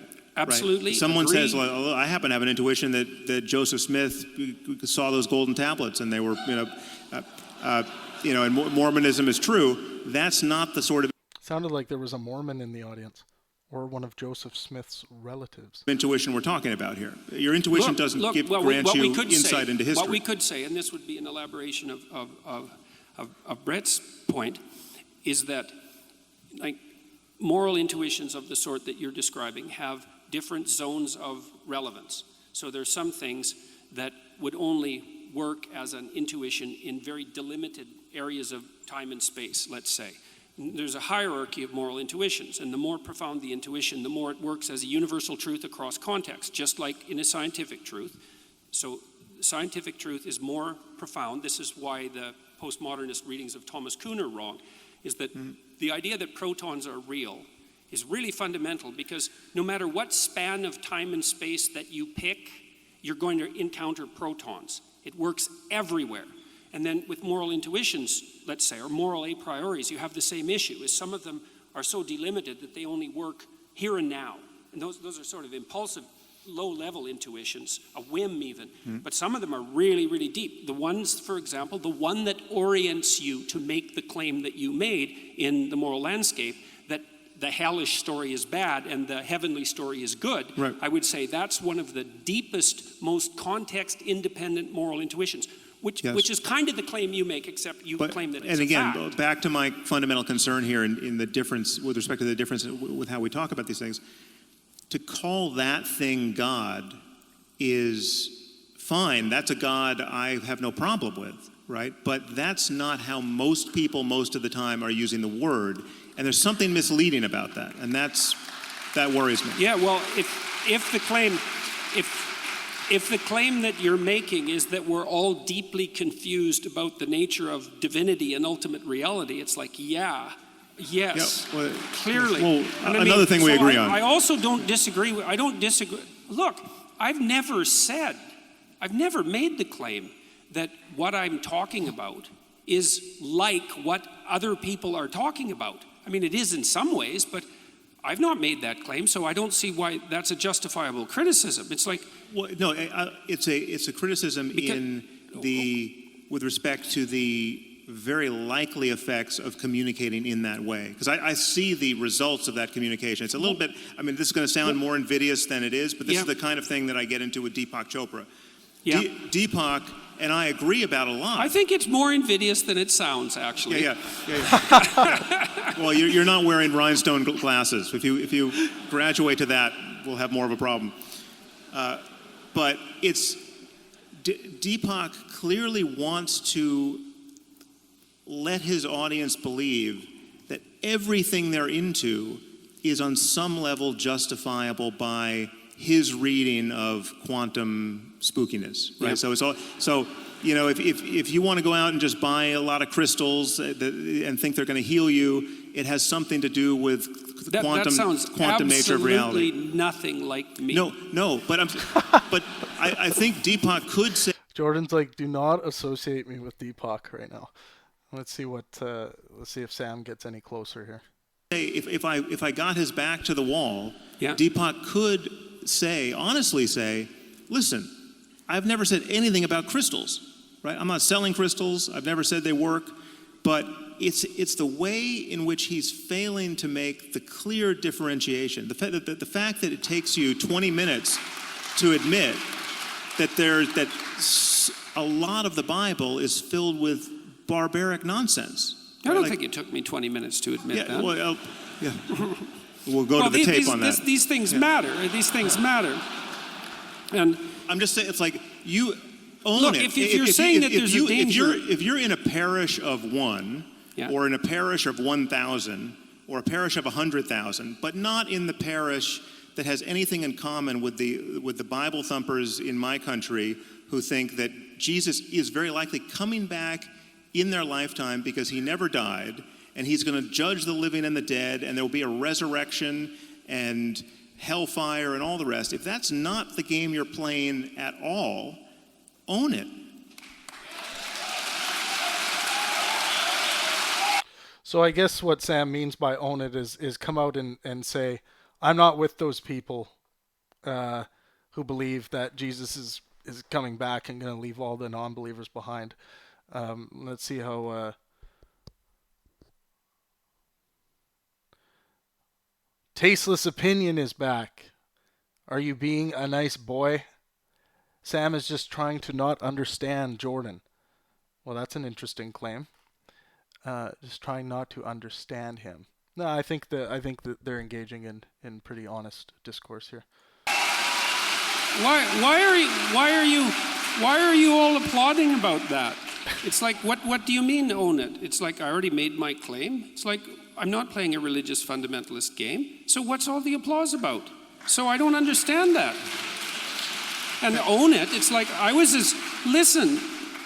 as clear as I possibly could be when I delineated my answer to the question. People say, well, what do you mean by God? Someone once asked you if Jesus was resurrected. You want a 1-second answer? But no. Well, forget it, man. Jordan, wait a minute, hold on. I think we can actually. This is a complicated one problem. second. No, yeah. I don't want to end on a note of acrimony. But someone once asked you whether you thought Jesus was literally resurrected, and you said it would take me 40 hours to answer that question. Okay, that's the kind of thing I'm responding to here. You don't need to do that if you have a clear-cut answer to that question. I don't have a clear-cut answer to that question. And if you don't, that. If somebody asks you if Jesus was really did resurrect, you have to be honest in saying. Okay, no, not literally. A man who was living and was dead did not resurrect and come back to life and all this other supernatural nonsense. You should start off by claiming that and then going to, this is what Sam means by own it. And then you can go to the idea of, well, it depends on what you mean by resurrection. Is it the idea of him or what did the texts actually mean when you read them and delve into the art form of poetry or prose, whatever. So let's see how this ends up here. That connects with many other things that we still have to talk about. Yes, definitely. Yeah, I definitely. mean, because that. It isn't obvious in the biblical account that Christ was literally resurrected. So it's not simple. This is not simple. No, but if the question is, do you think let's put it probabilistically. I mean, anything's possible. I'll tell you that it's possible that he was physically resurrected. I mean, it's even possible. But wait a second, I didn't with respect say to quantum that he mechanics. Was. The point is, I said it would take me 40 hours to answer the question. I didn't. 12 dozen said, "What would prove a resurrection to you?" That's a very good question. If I saw someone die,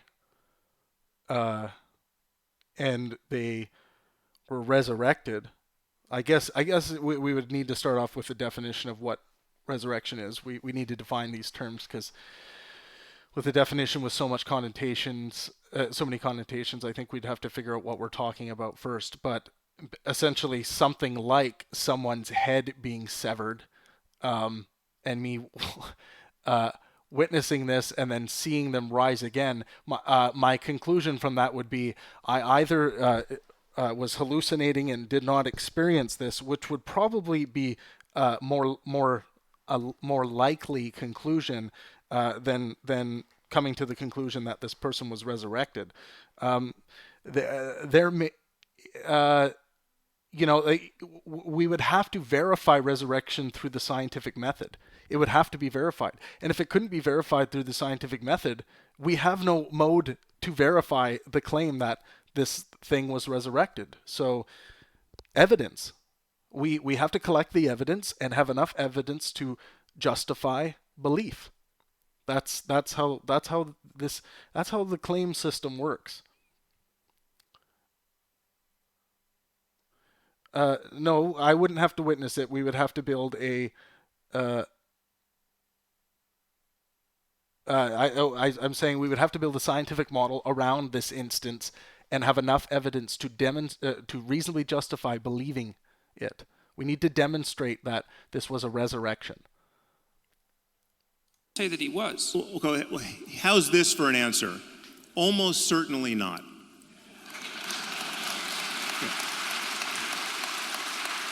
What's wrong with that answer?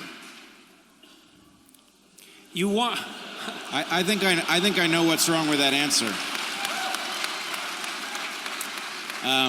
It's a fine answer, and people have been giving that answer for a very long period of time, but the idea doesn't seem to go away. Okay, So, but and there's a that's reason- evidence of what exactly? I don't know. Okay. Well, I can tell you one thing it's an evidence of. All There's right. a deep idea. Let this be the doorway to our next 3-hour conversation. Sure, Because clearly we're not, sure. We have 10 minutes left. Okay. Oh, well then, let's answer that question in 10 minutes. So wait, I want you to trust me here. You for whatever reason decided I should moderate, so I want you to trust me. For one thing, You have been Listen, doing yeoman's work. Sam, I really would like to answer that question. But I'm trying to figure out. People seem to think that I'm trying to evade the question. It's like, I'm not evading the question. I'm trying to figure it out. People have been arguing about this for 2,000 years. It's like it's not simple. But that's Just because someone's been arguing about something for 2,000 years doesn't mean that it's not a simple question. There are many reasons as to why people would complicate things because of the potential pleasure derived from continuing to squabble over issues.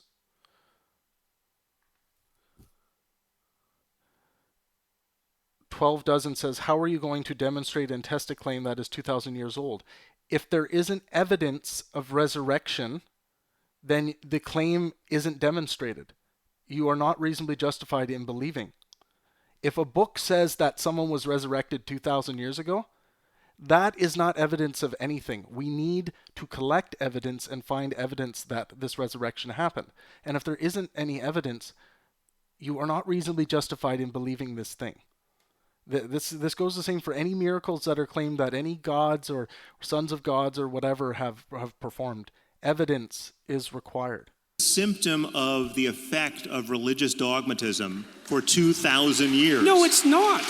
okay, It's so partly a symptom of that. It's also partly a symptom of the idea. the resurrection of Jesus is clearly an important question, but you've raised a much bigger and more pressing question for the audience, which is whether or not God cares whether they masturbate. So I actually think if we pursue that answer, that we will actually wrap this up in a way that... You yes. want to end this on masturbation? I think we owe it to them, too. Okay. So, give me a little leash. The floor is yours. Okay, great. How did I end up here? All right. So here's the question. Okay, I gotta read this by Lord Stephen Christ Mercury. Since you live inside the earth, and there is a literal hard barrier to the sky, made of glass. Nothing's made of glass. What are you talking about? And heaven is inside the earth. This guy smoking crack or what? Stephen, Lord Stephen, are you smoking crack? That means God is in the flesh. What are you talking about? This is all claim vomit. Demonstrate these claims that you are making.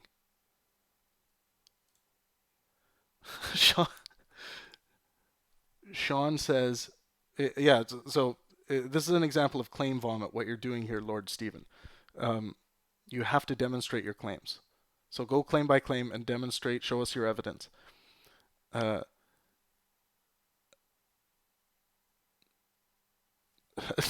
haven't been reading all of his comments. Let's just figure out if we can determine why God might care if you masturbate, right? So let's suppose that we have a story, a heuristic of some kind that stands in for something. And this is kind of nuts. Like they're spending time talking about whether God cares if you masturbate. Like literally, they're like this is taking time. Let's see what they talk about. But come on. The story is God is watching. He sees you always. He doesn't want you masturbating, so don't you dare. What happens? What happens? Yeah. Well, it's a rather ineffectual You sure? idea. Yeah. Well, I mean, you don't think that story prevented lots of people from masturbating? Well, no, but I think the reality was that you had people masturbating and feeling terrible about it, and you had a whole layer of sexual neurosis that got grafted onto human psychology unnecessarily. Okay, I mean, Christianity has a certain That was a great answer by typology Sam. of sexual That was a very good answer by Sam. hang-uppery, which the tantrics don't have. So if I understand you correctly, you are agreeing that a certain number of people will have masturbated. Some of them join The moderator is Brett Weinstein, and he is a evolutionary theorist, biologist, great guy. Really like him. I would check out, you guys should check out his conversation with Richard Dawkins. We'll be doing that watch party here for sure. Yeah, he's great. You should follow Brett. He's interesting. priesthood and raped little boys. I mean, that's all let's of a piece. Not go there. Yeah. Let's stick with the topic. So a certain number of people will have masturbated. They will have thought. Honestly, it's the same topic. I mean, the taboos around masturbation, the taboos around sexuality prior to marriage, the taboo around divorce, all of the taboo around out of wedlock birth, the ideal of celibacy in the priesthood, all of that is just a diabolical machine of needless sexual conflict and misery. Hold on. But yes, okay. You have to take diabolical out of there. How's the whole flood of pornography thing working out for you? I will grant you that there is some interpretation that takes supernatural principles and magic and otherworldliness out of the equation here that gets you some wisdom in the heuristic. Yes, if you're masturbating all the time, you're not... Guys, stop fucking masturbating. Pay attention. ...satisfying your monogamous relationship with your wife or husband. We don't even need to go there. Let's just... You're not procreating, and let's want just children. agree that a certain amount of masturbation was prevented by that story, which made people fear the consequence of them engaging in it, which would result in, I'm pretty sure, less masturbation, which means that in seeking a release, which we are physiologically programmed to seek, one might end up looking in a more urgent fashion for a mate. Right. So right? It's are we going to enforce monogamy? Is that no? So look, I'm trying to take you somewhere. I think there is a way that we can rescue some important part of what both of you are saying that can now be reconciled, and then there's a bitter pill for each of you. I mean, that's just the way this looks to me. So if we can agree that this makes sense actually as a fitness-enhancing adaptation, that this story would result in people behaving in a way that might result in them marrying early, might result in them reproducing earlier than they would otherwise, right? Then we can understand it as mechanistic, and we can understand what you said, that, maybe God would care about whether or not people masturbate because God is a metaphor for some set of stories that gets you to behave in an adaptive fashion. But the point for you then would be that how is not masturbating getting you to behave in a more adaptive fashion? You can masturbate 4 times a day and still have sex and conceive a child. That line of thinking is bogus. Sam is arguing with reason we can decide whether or not to employ this story at this moment, whether it's a good idea for us to urgently... Guys, please take a moment to head over and like this stream, and remember to subscribe. It helps the channel out a lot.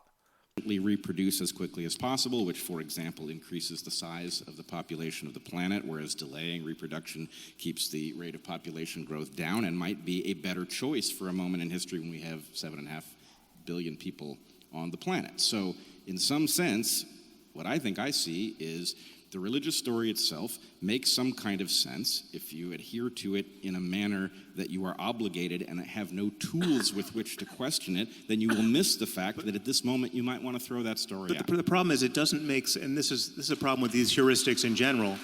It doesn't make sense for the right reason, and that's why it's not a reliable guide given other changes in the world. But with everything changing, you want to be making sense for the right reason. You don't want it so useful fictions have to be retired at a certain point. Useful truth. Great quote. Useful fictions have to be retired at some point. We want to replace placebo with actual processes based on the evidence of reality. We want to move away from placebo so we actually know what's going on. Stay true. I mean, because they're based on your engagement with reality. And so to take your point about pornography, which I think is totally valid, you could have a...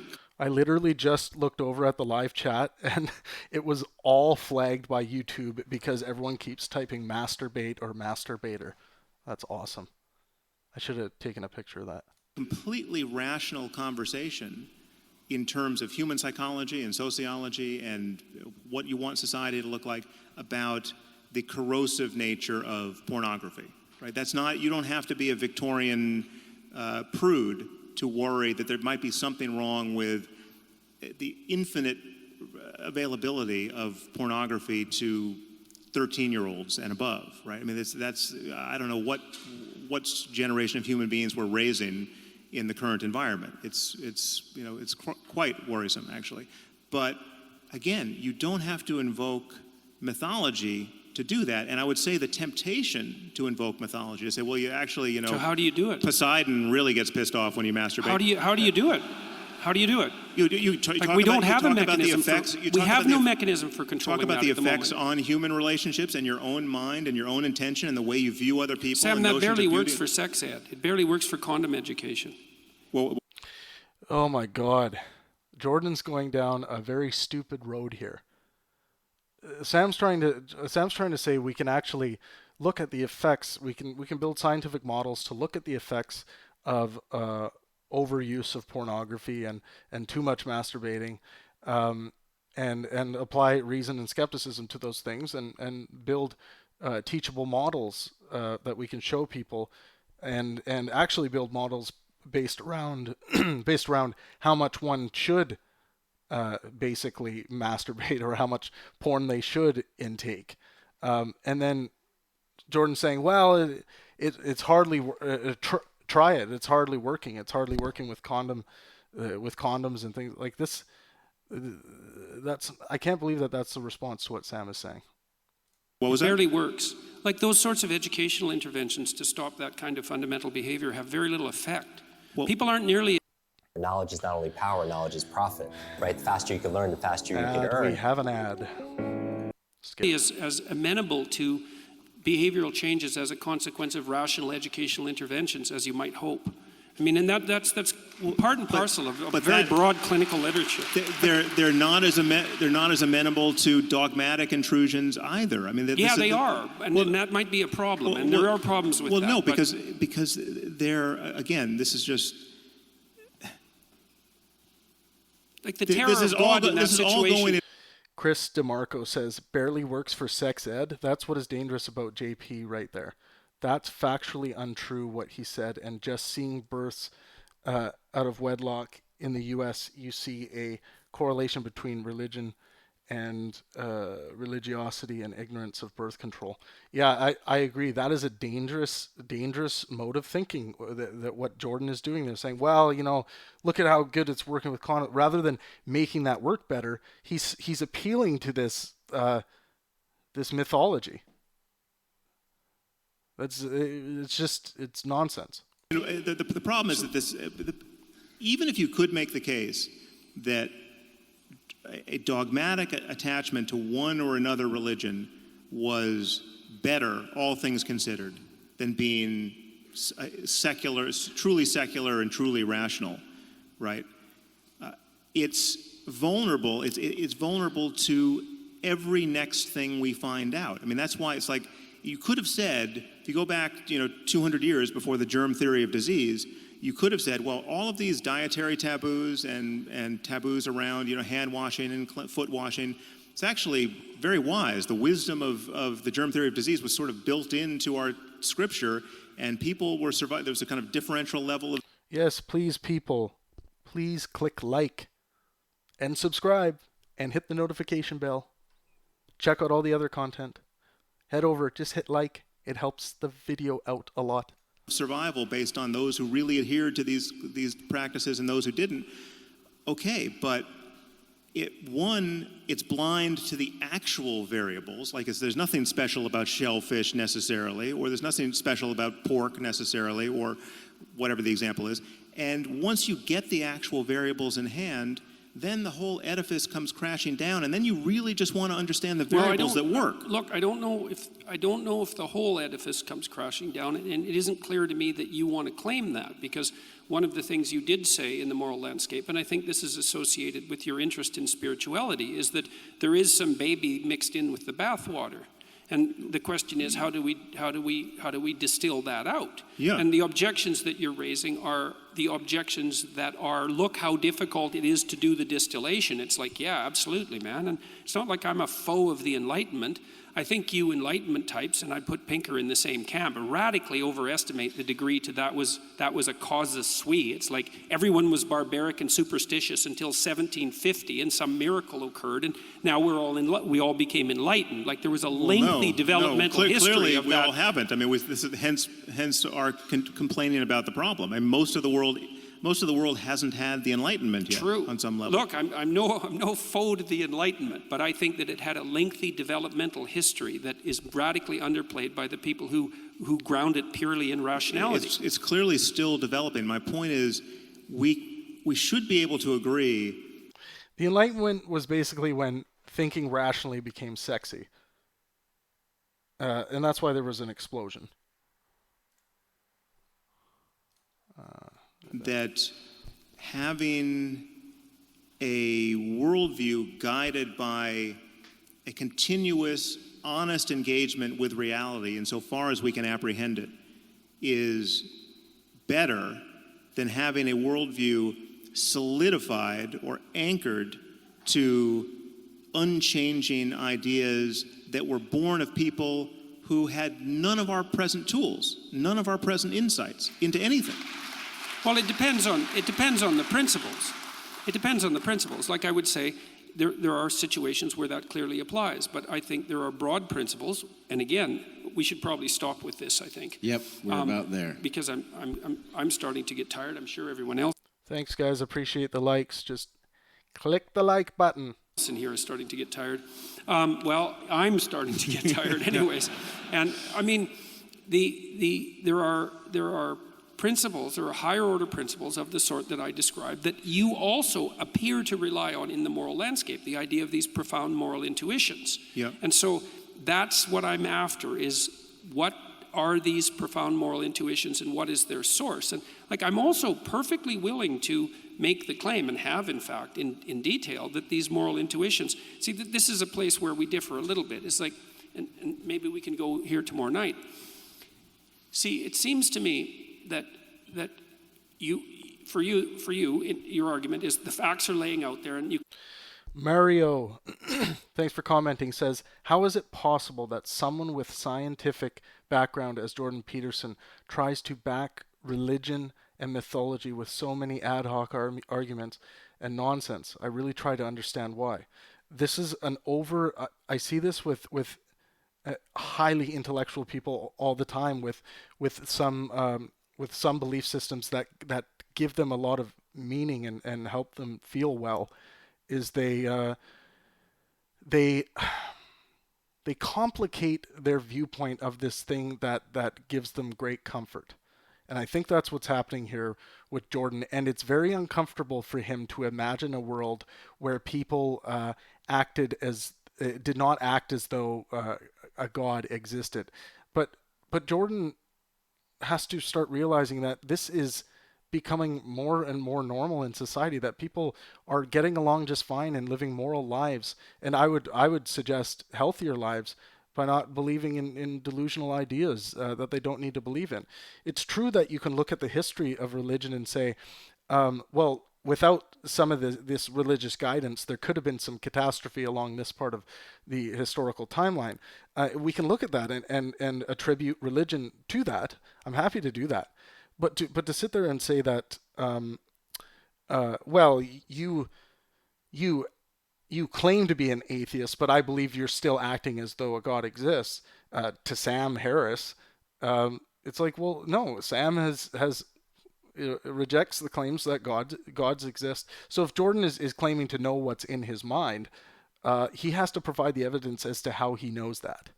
Just presenting the argument as to why he believes that doesn't do anything to get. It doesn't do anything to create a convincing argument as to why he believes Sam is that way too.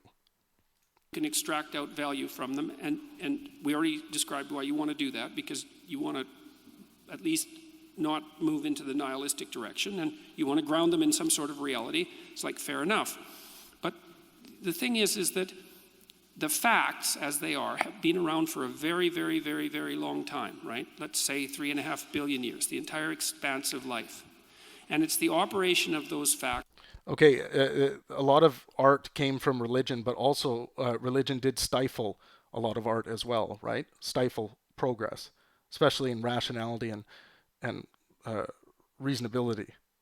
It's on life that has produced the a priori implicit interpretive structures that guide our interaction with the facts. And those a priori implicit structures that have emerged out of this evolutionary course have a structure that mediates between us and the facts that cannot be derived from the facts at hand. Chris DeMarco, you may win the Skeptics Prize for the day. I should make one announcement. I'm making this this tight group of skeptics. If any of you are interested in joining, you have to take my skeptic test. We have a small group right now, but basically it's like this small coalition of where we do these small missions based in skepticism, basically eradicating bad ideas. That's what we do. So if you're interested in doing that, please go over to the Pangburn Facebook page and send a note in that you're interested in doing that. Just cite Skeptic Coalition. 12 Dozen says, Pangburn, how do you know you are not delusional? Because I rely on the scientific method that doesn't care what is in my mind. It only cares about the evidence of reality and the models that we build based on that evidence. It doesn't matter how I feel about that evidence. It doesn't matter if I'm delusional about the evidence. The equations and models that we build are going to work independent of whether I am delusional or not. So that's what the scientific method is. All right, we're almost at the end here. And so then the question is, what is that structure? And it's in both of our interests to get that right, because you use that as the source of moral intuition. It's like, right, agreed, that's the source of moral intuition. So, well, clearly we need to table this for tomorrow night, but that's a good... guys, I'm just going to interrupt you. You guys, let's give Jordan Peterson, Sam Harrison, Brett Weinstein a huge hand. Let's go. Thank you. Yeah, this was a great event, highly successful, and there's about 3,800 people in the audience. I'm just gonna show you guys one cool clip. I'll find it in the video clips here. It will be the behind the scenes intro clip to this night, and you'll get to see a little bit of behind the scenes coming to the event. Let's see where we are at. I gotta find. Whoa! I just went way into history.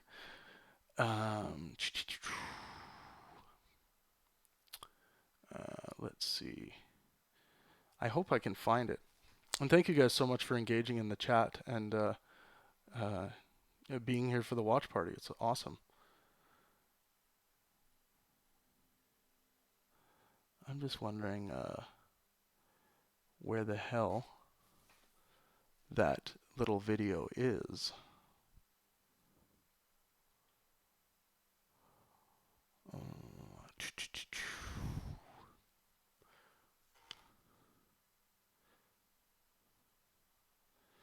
I might have to now we're in Dublin and London. Did we release that? I'm trying to remember when we actually did release this thing. I would love to find it right now. Is it like not even available on the channel? Maybe it wasn't released. How strange. Anyways, I'll try to find that for next time.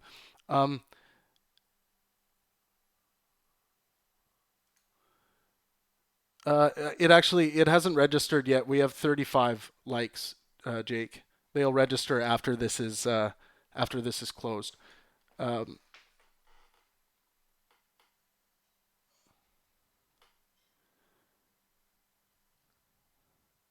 12 dozen. I know as much that can be demonstrated by the scientific method.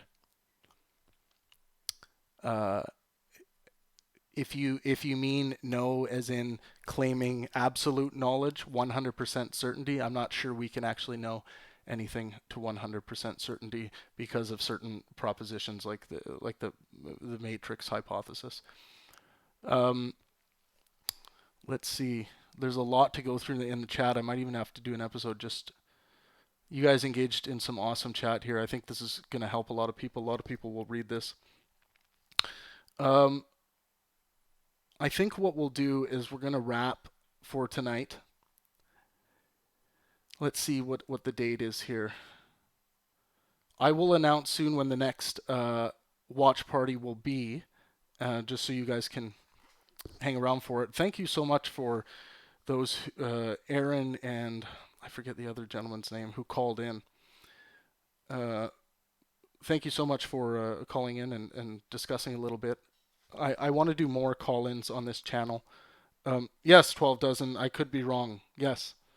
There could be invisible fairies flying around my head right now. There could be. I don't have any evidence that there are any. So if someone claims that there are, I'm going to say, show me the evidence. And if they can't, I'm going to reject that claim that they are. And this is something that we need the religious fundamentalists to start to start saying is that they could be wrong. Once that starts happening at the fundamentalist level, then we're going to start seeing the numbers of religiosity and dogmatism drop around the world even quicker than they actually are.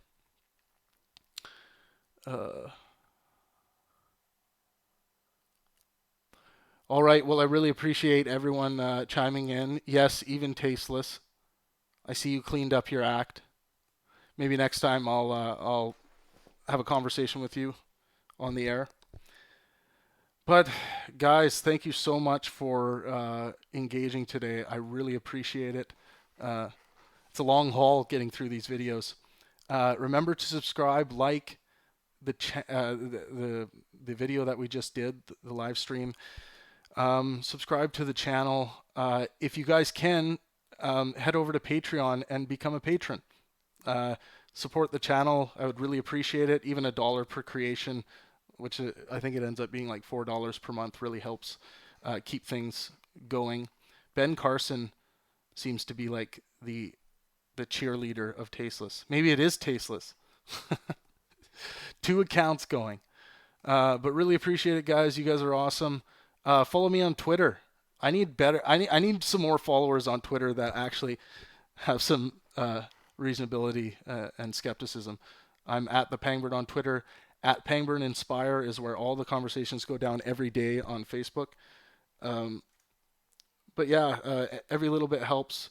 Patreon.com/Pangburn. If you hate Patreon, then you can always send in any kind of donation, which will go straight to translating all these videos and all the live events into Arabic and Spanish. You can send through PayPal to pangburncontest@gmail.com. That's pangburncontest@gmail.com. Again, if you want to join the Skeptics Coalition that I am building, just a small tight group, no more than 10 people, you can kind of apply and go through the test if you're interested at the Facebook, at our Facebook page. Just mention Skeptic Coalition and we will put you through the Skeptics Ringer before you get invited to the secret group. But yeah, anyways, good night, everyone. And let art and science inspire.